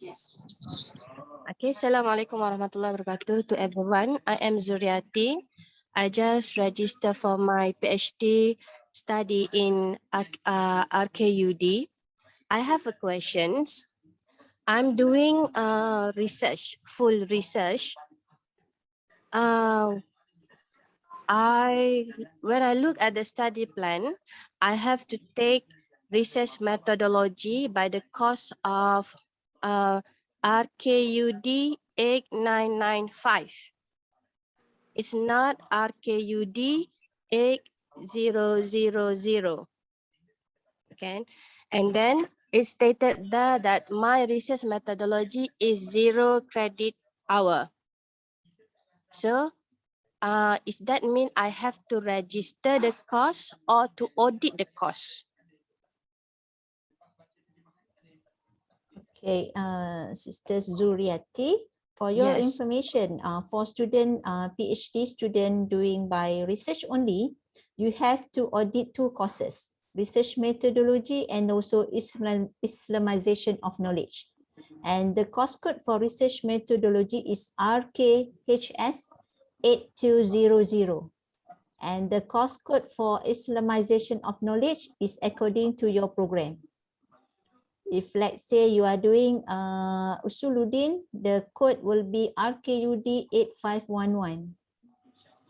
So you have to register these 2 courses plus registration of research proposal in this semester. I have made the exemption for Islamization of knowledge, but still it's about the code. Which code that I have to take? Okay, for my research methodology, RKUD 8995 or RKHS 800. The current code for research methodology is RKHS 8200. So that one in the study plan is not right lah. Which study plan that you refer to? Because the current study plan, the updated study plan is in our Kulliyyah website. Yeah, I refer to the Kulliyyah website. And during the Ta'aruf week also, they stated about RKUD 8995. So I'm confused which subject that I have to register. Is RKUD 8995 listed in your study plan at the Kulliyyah website? I also emailed to Dr. Cik Amna, because I thought she's the one who taught that course, okay? But she replied to me that she is not teaching RKUD 8995. 8995. I think for Madam Azilawati, I think for specific cases, we have anticipated all these specific cases during the first few weeks. So we will attend these cases individually. I think I am aware of your issue juga, Sister Zuriati. I've talked to Dr. Amila, and maybe because Dr. I just came to know your problems on Friday last week. Maybe we have yet to be able to resolve your case. So inshallah by this week, especially those who are new, who have yet to take EPT lah, cannot register courses because your EPT has not yet issued the result. All these cases we will have to attend case by case, just like Brother Hakim just now. Yeah. So inshallah, and we will. Dr. Sinda, if I were just to interfere briefly, and 8995 is about research proposal. So there is no lecturer for that. I already responded to Sister Zuriati in the email. It's not research methodology, research proposal. Yeah. And for research, student has to register research proposal for the first semester, right? Okay. Any more questions? Hai, Assalamualaikum. Assalamualaikum. Dr. Haslina and Miss Mazlila, I sent an email last week. It's regarding the prerequisite courses. I would like to appeal to have an exemption. I do part-time and I work full-time. So I am an IIUM alumni as well in Bachelor of Laws. I have working experience in a related field for 16 years. I'm working with the Foreign Affairs Ministry right now. So because of the time constraint, I could not follow the prerequisite courses schedule as provided. So please advise me how to appeal. I would like to go to IIUM to meet the relevant lecturer, or maybe Dr. Haslina yourself, maybe. Yeah. Maybe Madam Azilawati can help to answer that one. Madam, this is KPDC material kan? Exemption kan? No. No. For prerequisite courses, okay, you receive that courses in your offer letter, right? Yes. Sister Heliati? Yes, yes. So actually the prerequisite courses listed in your offer letter being assigned by the head of by the department committee during the evaluation of your admission process. Okay, so my advice to you is that you can liaise with your head of department to discuss on this matter, and if agreed, then the department will submit email to us, then we will remove it from the prerequisite system. Okay, how to get in touch with the head of department? You can go to our Kulliyyah website. Okay. Then you check the link under office, and then you go to your department. Then you can reach the head of department email and also the phone number. I would like to take this opportunity also to alert our head of departments or the coordinator ke PG committee kan, who are joining our session today kan. Dr. Pam, I can see you, Dr. Pam. Thank you for joining us. Yeah. Please be alert that our students will be writing to you during this 1 or 2 weeks, even until 4th weeks of the semester ni. Because they will be, we anticipate lah those who have not getting their EPT. So once when they are exempted from English, they need to register courses, but by that time they are already like 2 weeks or 3 weeks behind, while their friends have already joined the classes. So you need to help these students, because if you don't respond to their email, they will not be able to know what are the courses that they need to register, and they don't know the lecturers teaching, especially if they are new. They don't have the link to the classes, to the lectures. So last 2 semesters I was struggling also helping these students because some of the emails were not attended. Of course, I mean, the best is for students. I mean, the key word here is to go back to your department, to the head of department, to the personal assistant at the department.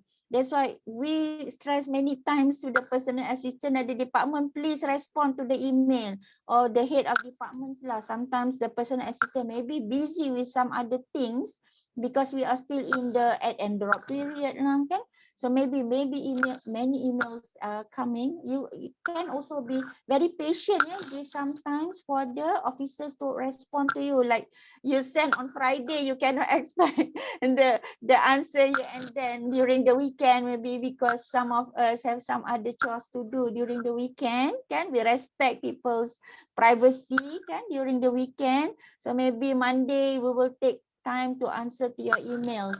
It's normal, we will be getting like many emails in a day. So okay, the best thing is to get back to your head of department, because actually for us also sometimes we have to get back to the department to assist you. And for those who have taken EPT late, I'm so sorry, you really need to wait until your EPT results is issued. Then only you will know whether you have to go to language courses in Self-Pad, or you can come to Kulliyyah. If you come to Kulliyyah, we will definitely help you. Yeah, if you have to register undergraduate courses, your PA kan, Madam Aunty, can help to register. So that's why I say you need to know who and who at the department. You do not know the link to particular lecturers. Go to your head department, go to the PA. They will share you the link to that lectures. Yeah. Of course, you can come to us, but we will still, sometimes you say go to your department, or sometimes I personally will contact head of department or will email the particular lecturer to assist you. Yeah. But I appeal to all head of departments and representative of postgraduate students, please respond to email because I experienced this also quite a number of semester. Email is our means of communication, but if you are not responding to email, our student will be in trouble. Yeah, so please communicate to the lecturers also to be aware of the email from our students. So that what I can promise lah, yeah, PG students, our graduates. Okay, Assalamualaikum. My name is Husna. I am a new PG student. I just want to make a confirmations on returning to the campus. I already requested to return and have been approval. I already got my mahalah too. Just in the approval letter, it says that we can come back to the campus according to our kuliah arrangement. I just want to make a confirmation. Can I choose to come back between 15 to 17 any either day, or there are specific days that I have to come back? So can I confirm this? Dr. No is here to help us. Okay, all this coming back to campus, I think the boss is Dr. No. Please help us, Dr. No. Thank you. Assalamualaikum, Dr. Lina, Prof. Shukran. Welcome to our new students. Thank you for the questions.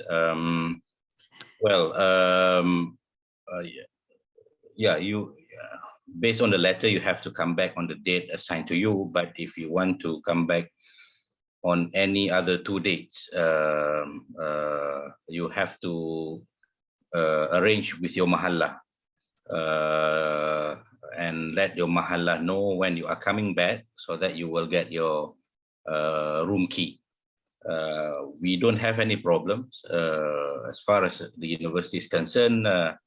You can choose to go back, but we want to make sure that when you are reaching the university, you will get your room key as well. So Mahalla is the key office here. So please get in touch with them, inform them, and get their approval on the date of your returning, so that no untoward incidents, because we are talking about weekend as well. I'm not sure whether maybe Mahalla will be working as well on Saturday and Sunday, but this is what we have been told as well. Please confirm with the Mahalla that you are assigned to. Thank you. Okay, thank you so much. Hello, Assalamualaikum. Salam. My name is Ainur Azalia. I just registered my PhD course in sociology and anthropology. I received the offer letter last week, and it was stated that I need to take some prerequisite courses. My question is, can I mix the prerequisite courses together with the courses that I have to take for my PhD program? I think it's a mixed mode program. Hello. Yes, we hear you. Just that I'm waiting if Dr. Hasina would like to respond, or you want me to respond. Yes, please, Ati. Yes. Okay, Sister Ainur, how many courses that you have to take for prerequisite? I think it's 4. 4. Okay.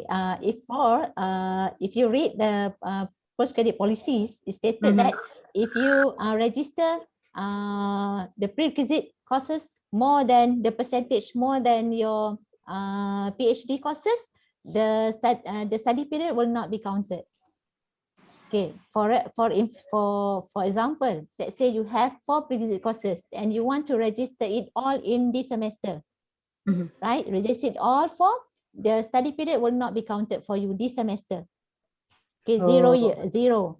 Okay, in next semester, let's say you doesn't want to register 4 prerequisite courses. You want to register 3 plus your PhD courses 1. Right? So still not counted because your study period will be counted if more than 50%. You register program courses more than your prerequisite courses, your study period will be counted. So you have to, strategize carefully the registration of courses. So meaning to say, it's not a requirement for me to finish all the prerequisite courses first, then only I can take the Kulliyyah subject. So it's not a requirement. But it's good if you can register, finish your prerequisite courses first. Then next semester you can straight away register your PhD courses. Better. Okay, clear. Okay, thank you.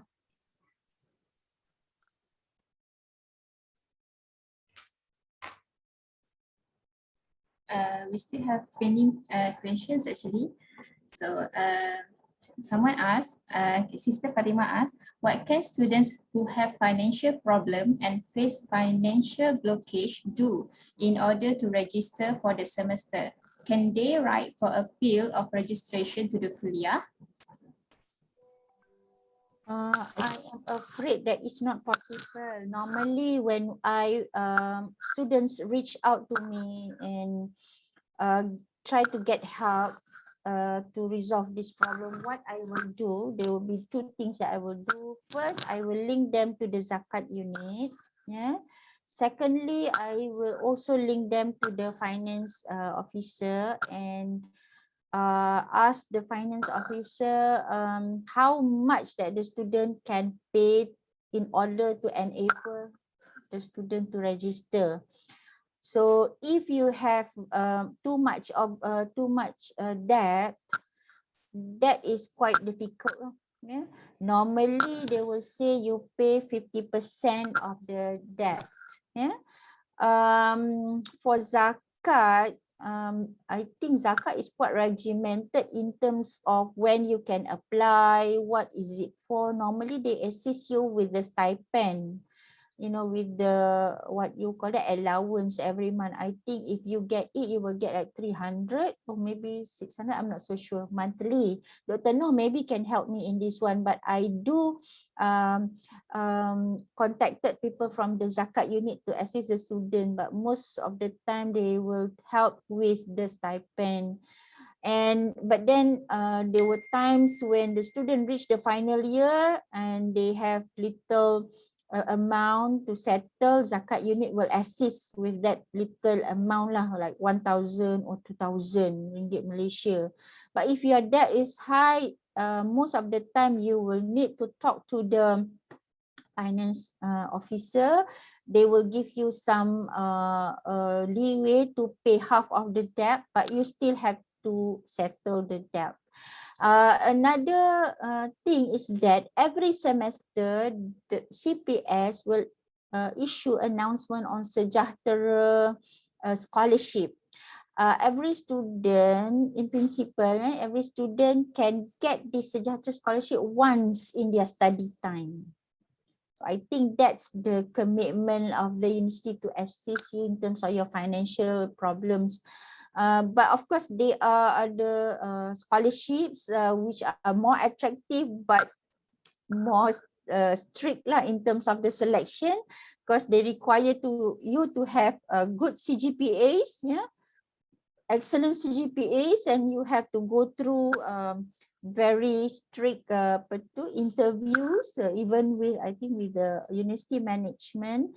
But that will be very luxurious kind of scholarship. You may want to try hard to get a good CGPA to apply, but normally you will apply it in semester 2 of your study because you already have your CGPA.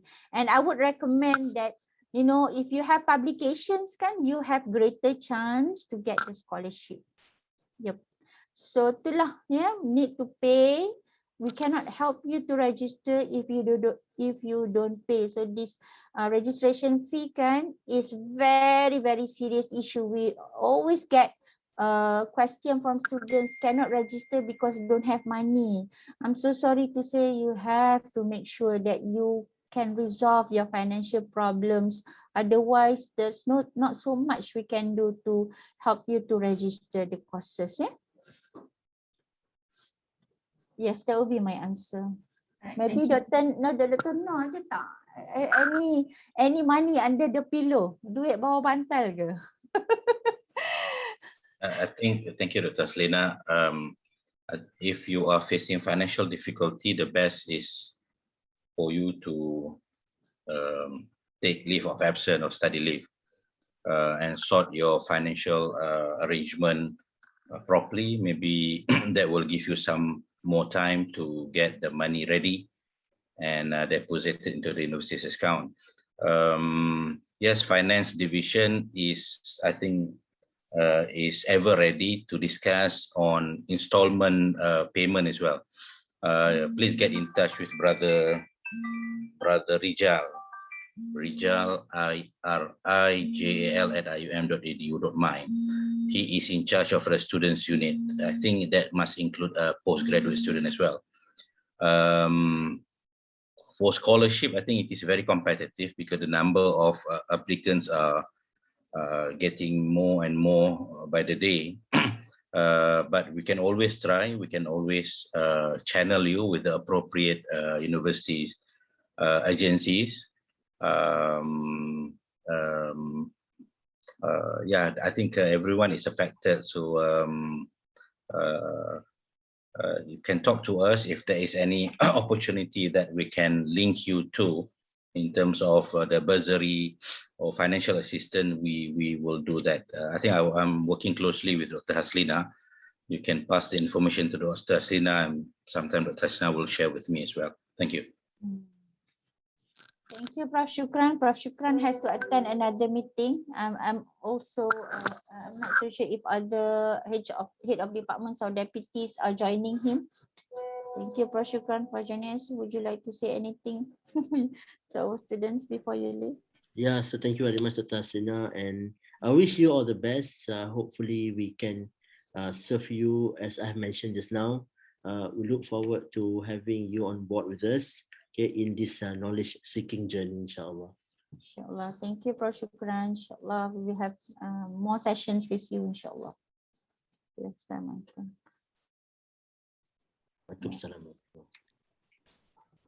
Thank you, Dr. Noh, for helping with that financial issues now. Any more questions? I'm trying to look at the chat box. There are many questions, but if your issue is quite personal too, then we may need to attend your problem personally. Can we have a Q&A session up until 12:30, madam? I found this one more question. I'm confused as to what a study period means. I have to take 3 prerequisite courses plus 2 elective this semester. Wow. So 3 prerequisite courses plus 2 electives, which means 5. Next semester, I'll be taking 1 prerequisite, or altogether you have 6 prerequisite. Does that mean both semester 1 and semester 2 won't be counted as my study period? I believe they are not counted. But Madam Maziati, can you confirm that? I'm sure that the elective courses is the program courses for the student.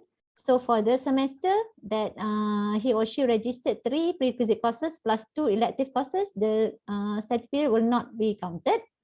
But then next semester, he or she will register 1 prerequisite courses, right? Plus 2 program courses. Is it? Okay, 4 prerequisite courses in total. Elective is the program courses. Yes. So but then this semester registered 3 prerequisite courses plus 2 elective courses. So the study period will not be counted. Oh, not be counted yet, yeah? Because the prerequisite more than the program courses. Okay, all right. Okay, I think Sister Aminah Abasa want to ask something. She raised her hand, or she accidentally clicked the hand. Not an accident. Actually, I wanted to ask you a question.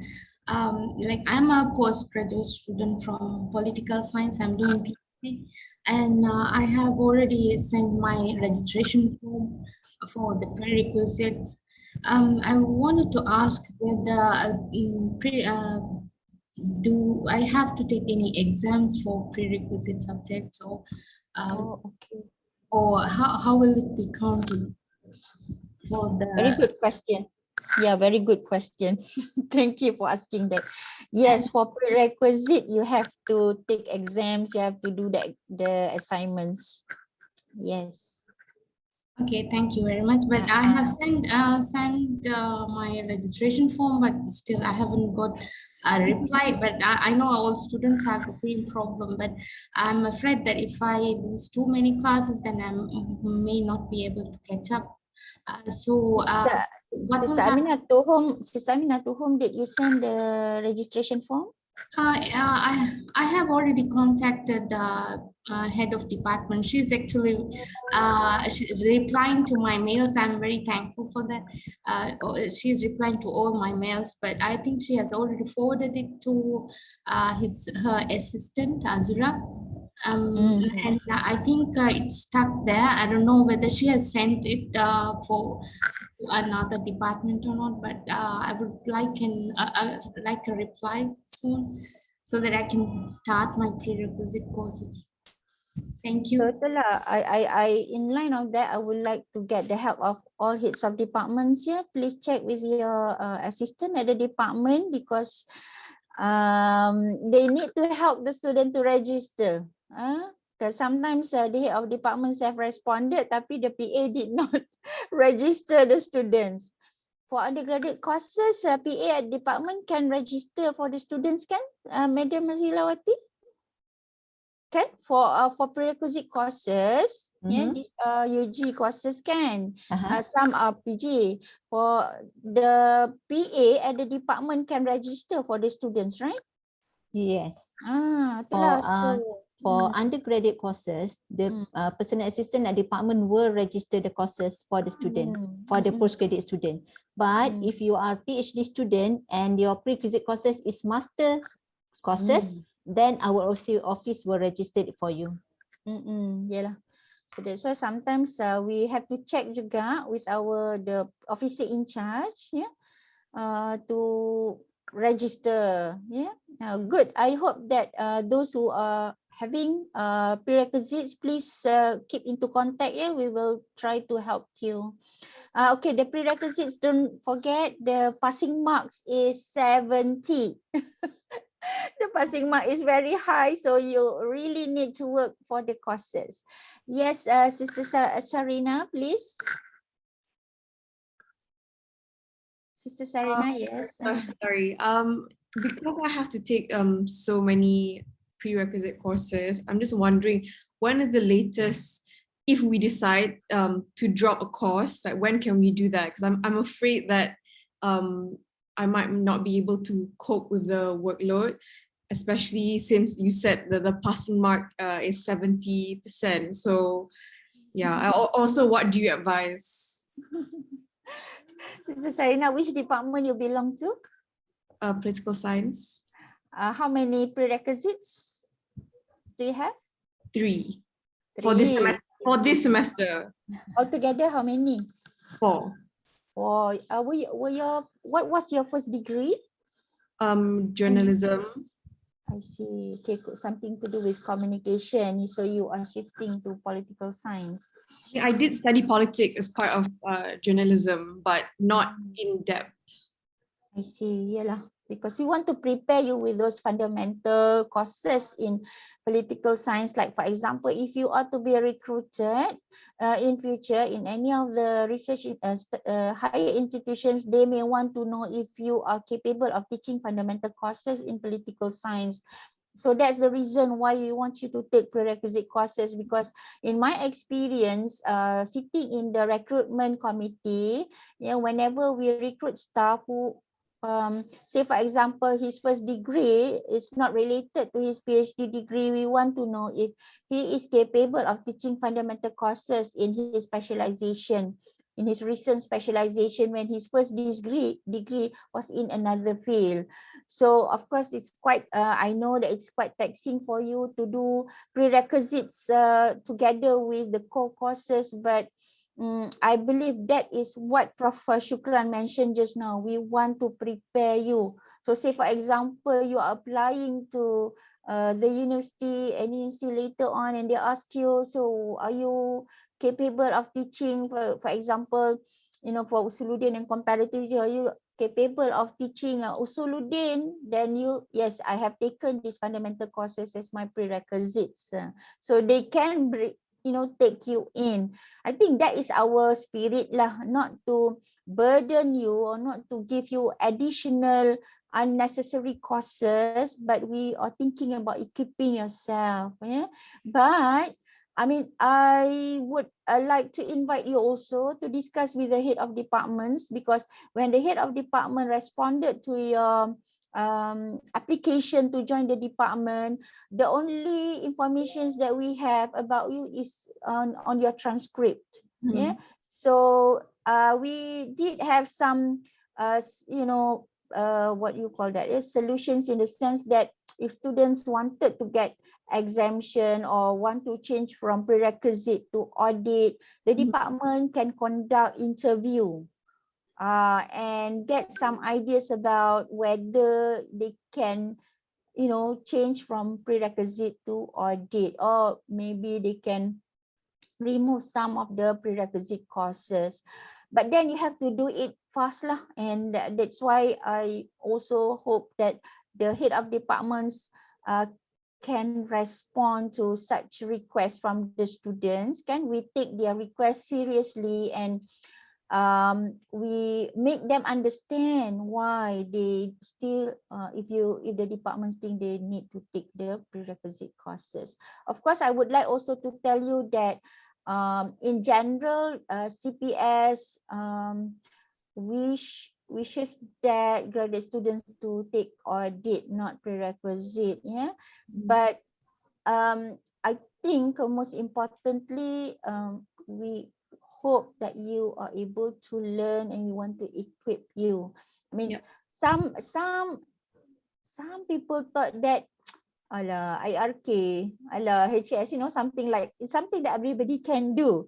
But it's not about whether we can do or not, but we want to train you to be so-called professional in that area of study. Like if you join law faculty, for example, if you join dentistry or medical medicine faculty, of course you need to have the fundamental requirements of that courses. The same goes to humanities studies and reveal knowledge studies. So every area of study has its own discipline and fundamental courses. But yes, again, we welcome you. We welcome you to talk to the head of department and discuss with the head of departments. Yeah? I don't mind doing all the prerequisite courses. I'm just wondering if it's better for me to just focus on prerequisite courses first, so like take less electives. Is that possible?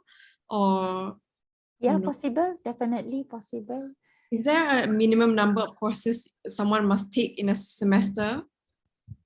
I think for PG 9, I think. Minimum 9 credit hours and maximum 16 credit hours. 16 credit hours is equivalent to 1/6. Okay. Because some kuliah, they have 4 credit hours for each course. Oh, okay. Sister Sarina, I responded that way because some students, how do I say? Some students were quite reluctant to take prerequisites, and I can understand that very well. Not a problem, yeah. I'm not reluctant. I'm just scared that I'm taking too much for one semester because I really want to pass the prerequisite. Well, I did my master's and my PhD here. I used to take 12 credit hours per semester, and for me that were bearable for PG program. 12 credit hours bearable, but if you are doing it part-time, then you may need to take lesser than 12 credit hours. I'm doing full-time. Okay. The best is to get your study finished. Well, not rush. Of course, we want you to do it well, not in a rushing manner, kan? But yeah, we do not want also that you extend too much lah. That's the spirit. If possible, once when you enroll into PG courses, for masters 2 years, yeah. For PhD 3 years, or maybe 3 to 4 years, something like that. Yeah. Yes, Sister Sarina, because there are students who, take the time to do like until 3 years for masters. At the end of the day, I mean, it's your career, career opportunity. So you want to graduate faster, so you can start your career. That's all. Okay. There's also question from Rajasharina. When is the latest we can drop a course if we feel that we cannot cope? So the deadline to drop course is until 12 November. Okay. Right, because after 12 November, then we consider it as withdrawal. Then there's a certain fee that you have to pay before we can record withdrawal. So you have until 12 November. Yeah. But when I say course, I mean like the individual classes, not the course as a whole. Yeah, correct. Yeah, I understand. Don't remember, okay. Okay, I'm just scared you misunderstood. The whole we call it program. Oh, okay. Course for individual course. So it's 12 November. Until 12 November. Okay. Madam Mati, Yes. maybe you can tell also how much per course, so this can, discourage them from withdrawal after the period. How much is the fees for withdrawal of a course? Okay, for withdrawal of a course, if you can check the important dates, the first withdrawal period is RM 300 per course. Okay, that one until I can't remember until week what, but then after the withdrawal period, we call it as a late withdrawal period, where student has to pay RM 500 per course. Okay, that's why we give you until 12 November for you to follow the classes. If you can follow it, you can proceed until the end of semester. But if you feel that you cannot follow the classes, you're afraid of your CGPA or your results, then you have until 12 November to drop the course. Right. So if you withdraw before 12 November, you have to pay 300? If you withdraw after 12 November. Okay, so before that it's free. Free, okay. Okay. That's important to know. True, because many students, upon hearing that they have to pay 300, 500, they withdraw. They they continue the courses. Right. Any other question? Can we have Sister Nur Atika?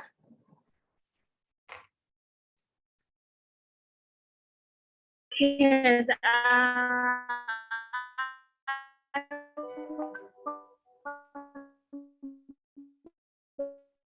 Sister Atika, we cannot hear you. Sorry, Sister Can't hear you. Atika. We are losing you. I hear you.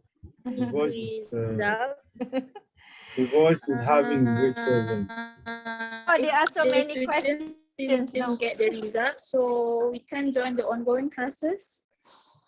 Oh, this is for EPT, APT ke? Atika, is this for EPT, APT? For EPT, APT, yes, silakan. Yes. Yes, kan Ati, for EPT, APT, we still have to wait until the result is issued, kan Ati? This is for registration or to follow classes? There's two issues here. If you are waiting for your EPT or I APT still result, didn't get the result, so yeah, to issue. So I have to wait until I get the result. So before I get the result,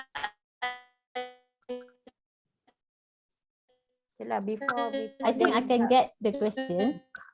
Okay, my answer to your question, that's two, right?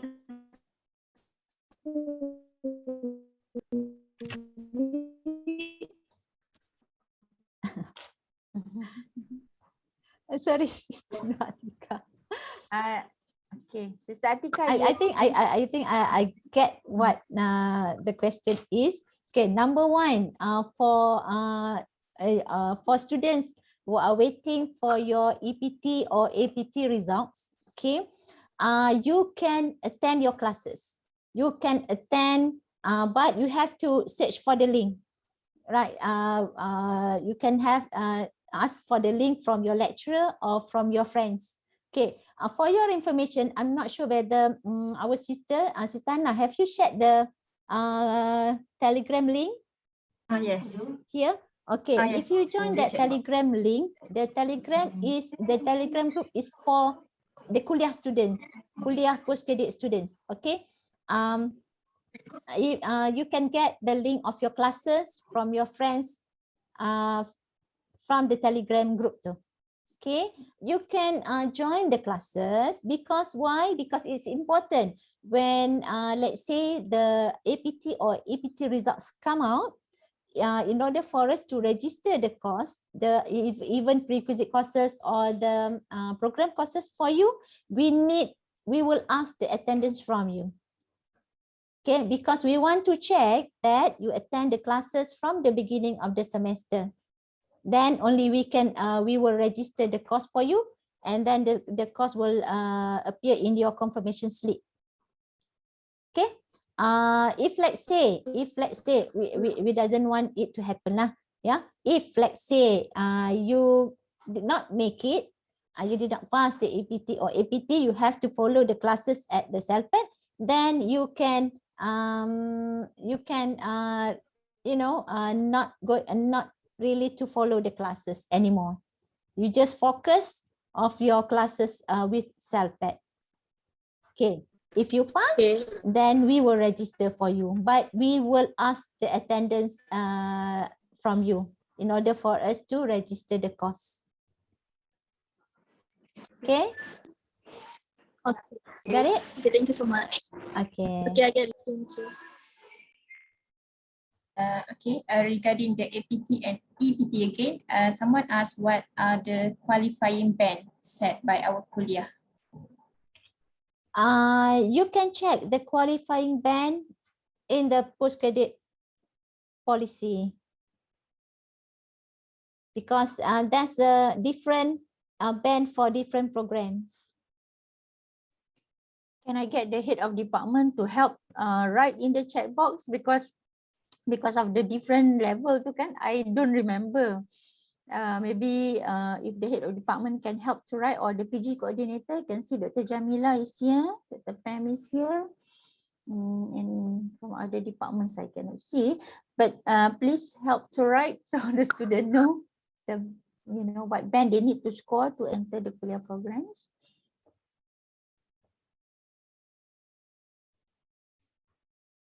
Brother Hakim, you have question, kan, Brother Hakim? Yes, okay, thank you very much. Hello, am I on? We can hear you.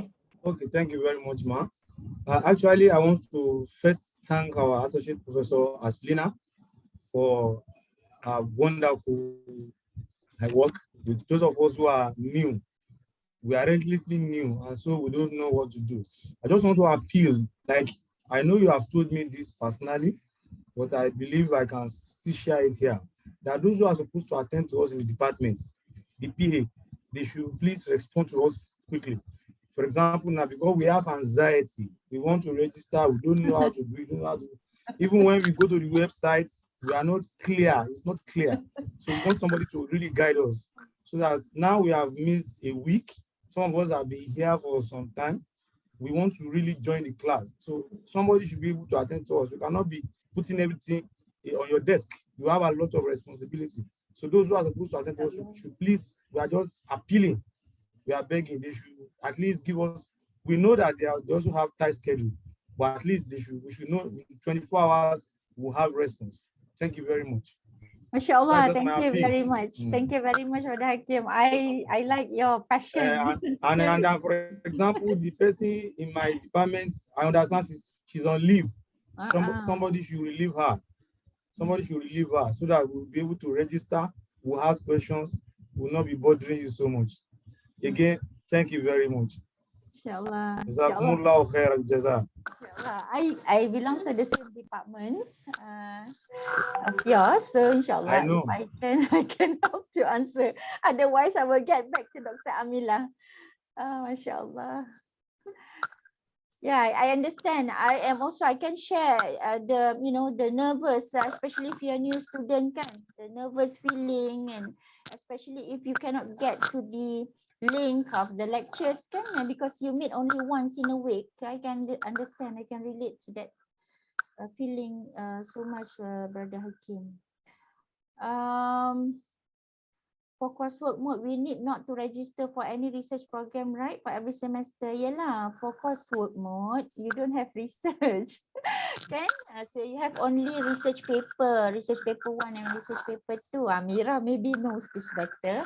So which means that you're going to take courses until the 4th semester, including research paper. So for coursework ni, I am not so worried so much because the registration is online. Except that if you have finance block or if you have technical problem that you cannot register online, yeah. But you don't have to register for research. Yes, you don't have.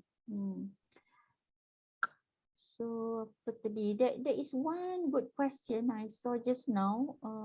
Telegram group for PG Arabic Studies. Maybe Prof Asim can help with this one. Yeah, I think yes. Every department, I think they have lah. They have a group WhatsApp or maybe Telegram. Madam?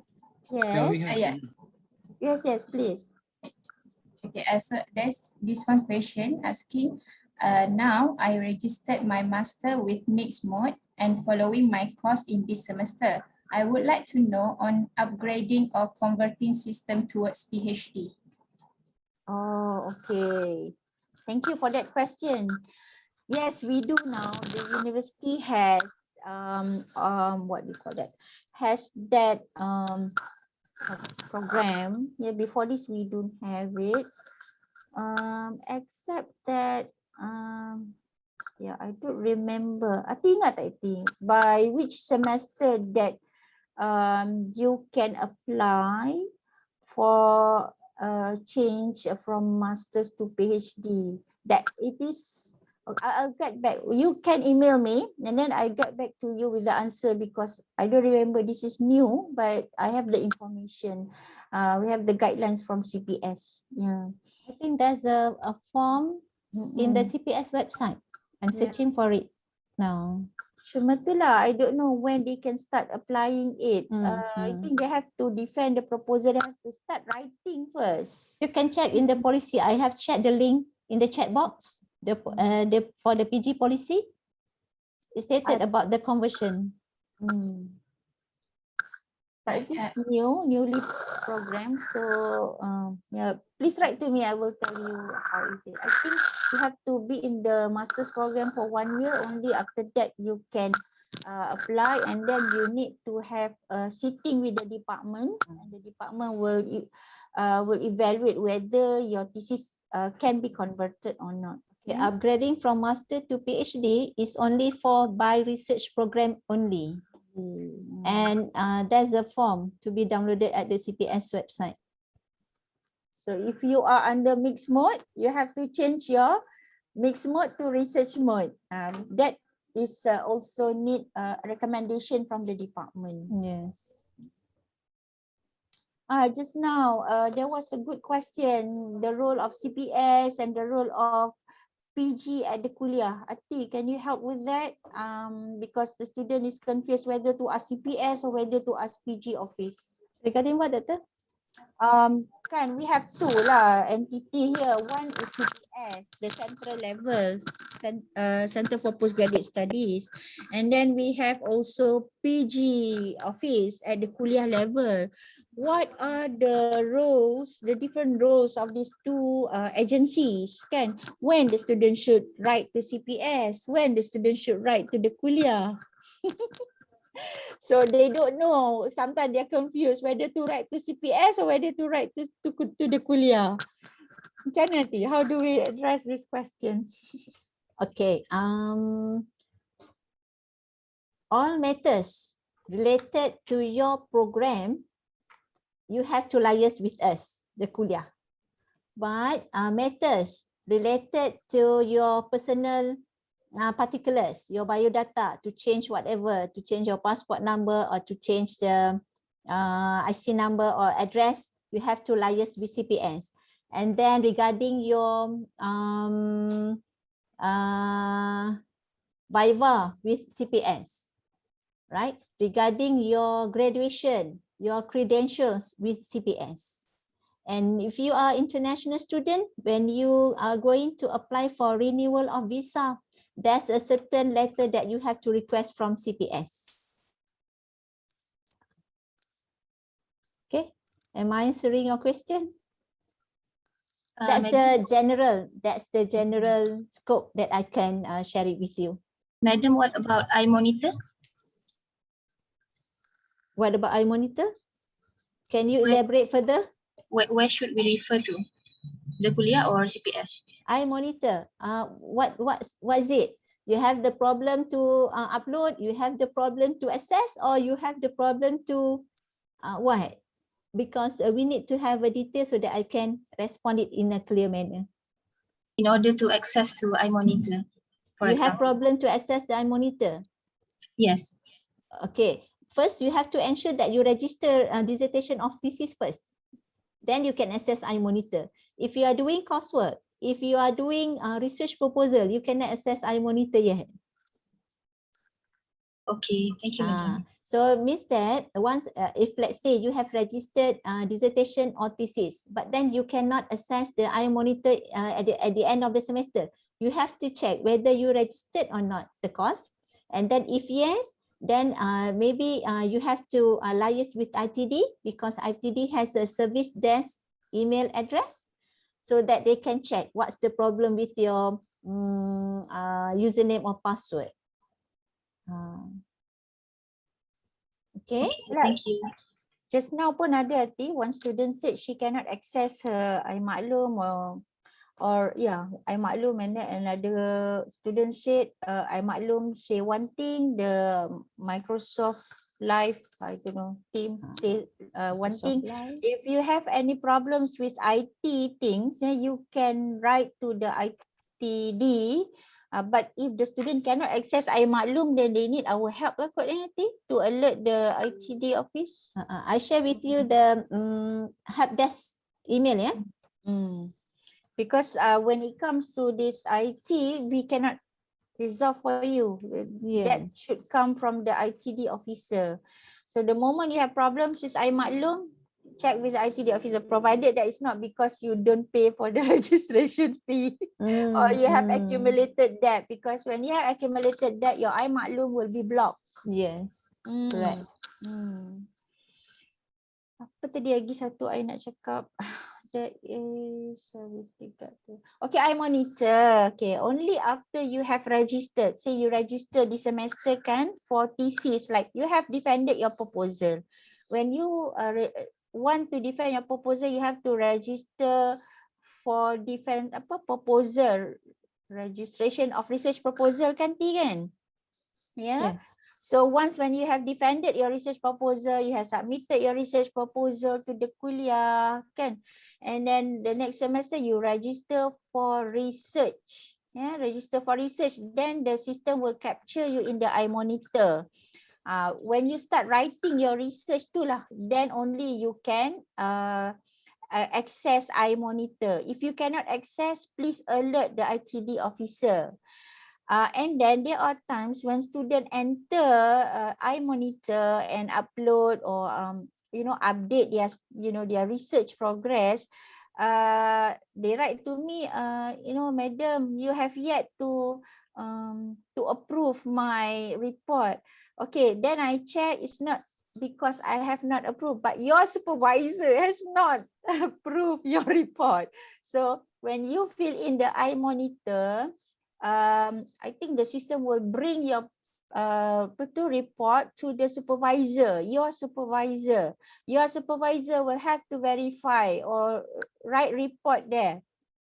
From your supervisor, it goes to your head of department. So sometimes the form, the online form did not reach me because your supervisor have not yet checked or your head of department have not yet checked. Only after the two of them have recommended, then only I will check. And then if I'm not satisfied with your report, I will reject your report, because there were times when the supervisor did not be very detailed with your report and head department just recommend, kan? So I will reject your report. If I reject your report, if the system is still open, you can submit a new report kan nanti kan?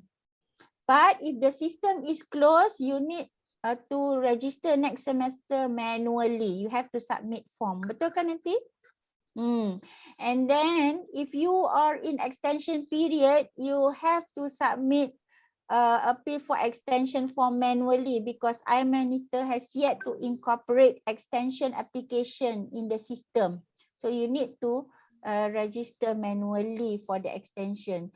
What is the purpose of the iMonitor? The purpose of the iMonitor is to help you register yourself automatically in the system for the next semester. So you need not to register manually. So say for example, if you did not fill in the iMonitor, unfortunately you have to do the registration manually, submit form lah kan. That is very tedious. So the best thing is to submit your report in the iMonitor. Now, if you submit a report and your supervisor did not approve or did not recommend you for IP in progress. There was situation when the students say, for example, one semester never meet the supervisor, never submit the research progress. Kan, the chapter did not move. So I have told the supervisor not to give the student IP in progress. Give the student UP, unsatisfactory progress. That is a red alert for you. 2 times you are given UP status from your supervisor, we can advise the KPGC meeting to dismiss you from the program. So I'll be very strict in this, because they were students even until semester 4 have not yet defended the proposal for masters. And I found there were also students who are doing PhD even in the extension period have not defended the proposal. So we will not be condoning you for not progressing in research, especially if you are international student, because we need to attest with the immigration department that you are here for studying, not for other purpose. Just imagine 3 years here for PhD and you have not defended the proposal. So what have you been doing for the past 3 years? So the Kulliyyah will not be able to grant you extension period if we think that you are not serious in your study. For I personally, in my capacity as the Deputy Dean, I take iMonitor seriously. Yeah, so even if you submit manual form, I will check with your supervisor report if you have progress in your research. Otherwise, I will not recommend, or you will have to do something about it. Yeah. So that would be my message about your research progress. At least communicate with your supervisor in a semester. Yeah, don't just keep quiet and procrastinate. If you have problems, Dr. Pam is here ke? Yeah, talk to Dr. Pam. Dr. Pam is our certified counselor. But from time to time, we invite Dr. Pam to give you motivation and inspiration. Kan, Dr. Pam? Dr. Pam also obtained her PhD in IIUM, and she can share with your worries, and your procrastination problems. Yeah. Can Dr. Pam, insyaAllah, Dr. Pam, one day we will invite. Thank you, Dr. Haslina. Yes, sure. You may want to get some good advice from Dr. Pam, insyaAllah.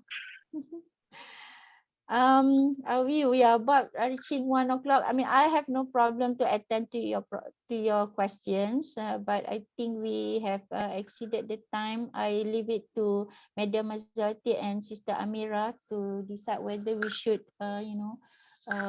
call off this, end this meeting or what. Up to you.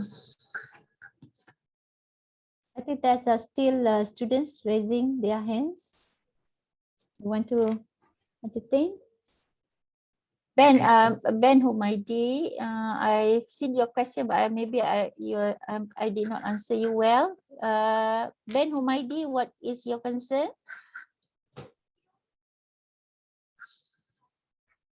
Assalamualaikum. How many times we need to defend of our proposal and also the dissertation thesis?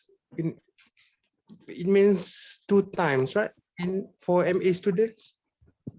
Only once. Only once. You defend once. But if the committee think that you need to redefend, the committee will tell you, okay, go and improve your proposal and come again to defend your proposal. Cumanya, I think this is very, very minor cases lah. Students were asked to redefend because normally when you do your proposal, you are already given the supervisor. Your supervisor will help you to develop the proposal. Except that if you submit the proposal without the consent of your supervisor or without the knowledge of your supervisor, you're taking the hard path lah. So most of the time, you work together with your supervisor in developing the proposal, and then when you defend, the changes will be minor. That will take you like maybe 1 week only to improve the proposal. And you submit the proposal, the corrected proposal, together with the relevant forms to the department. And the department will send to our office. We will table this in the KPGC. So your title is accepted as your thesis. And then the next semester, you can start registering for research writing. Yeah. So we don't have thesis defense? Thesis defense for masters, you don't have. Okay, you don't have, but if you are if you are doing masters by research alone, there will be defense at the level of department. There is a post thesis evaluation meeting to evaluate your thesis, yeah, but only for masters by research. For masters by coursework and mixed mode, no. No. Okay, nomination of supervisor. When you're supposed to nominate your supervisor, actually, once when you have an intended title, yeah, especially if you're a master student and you are taking research methodology, you are I would suggest that you develop your proposal under this course, research methodology, which means that you have already an intended title. So at the end of semester 1, you can start nominating your supervisor because you have already an intended title. The committee will look at your intended title and decide who among the academics at the department that is suitable to be your supervisor. And then you can be given a supervisor. Once when you are given a supervisor, you can start working during the semester break. You can start working on the proposal together with the supervisor. So when the new semester comes, you can prepare to defend the proposal. Actually, if you are a mixed mode student, by semester 2, if you are ready, you can defend your proposal. You need not to wait until semester 3 to defend your proposal. Especially if your proposal is ready enough, 70% when you take research methodology, kan? But for PhD by research, you have to nominate your supervisor soon as possible lah, which means that by the first semester, if you have an intended title, please nominate your supervisor so you can work on your research proposal soon as possible. Maybe by semester 2, you can defend your proposal. So do the corrections and whatsoever in semester 2. By semester 3, you can start writing. If you are persistent, if you're committed, you can finish on time. By 3 years, you can graduate. And we have also in our track record students who finish his PhD in 2.5 years. Yeah, so you do not want to delay your study. Yep. All right. So can we end our Q&A session? Okay. All right. Yes. Okay. So just want to confirm, madam, our recording for today's session will be uploaded in website, right? YouTube. Yes. Yep. Okay. So We have reached to the end of the Q&A, and I hope all the answers given will help our new fellow brothers and sisters. And I guess that will be all for us today. And hopefully everyone here will get the important points, the benefits, and the advice given by all the respective speakers.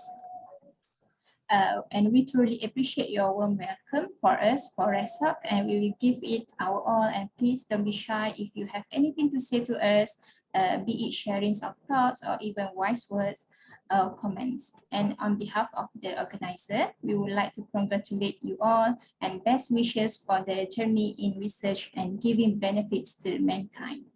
But before we disperse, we will be having a photography session. So it will be great if all of us can open our camera, maybe. Dr. Tanja. All right. Okay.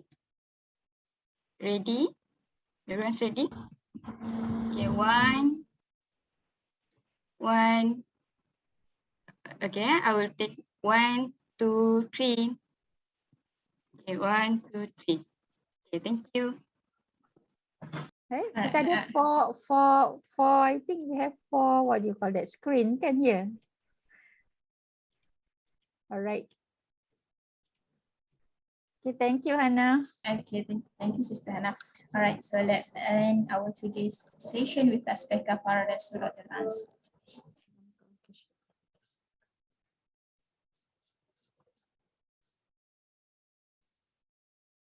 Okay, Assalamualaikum.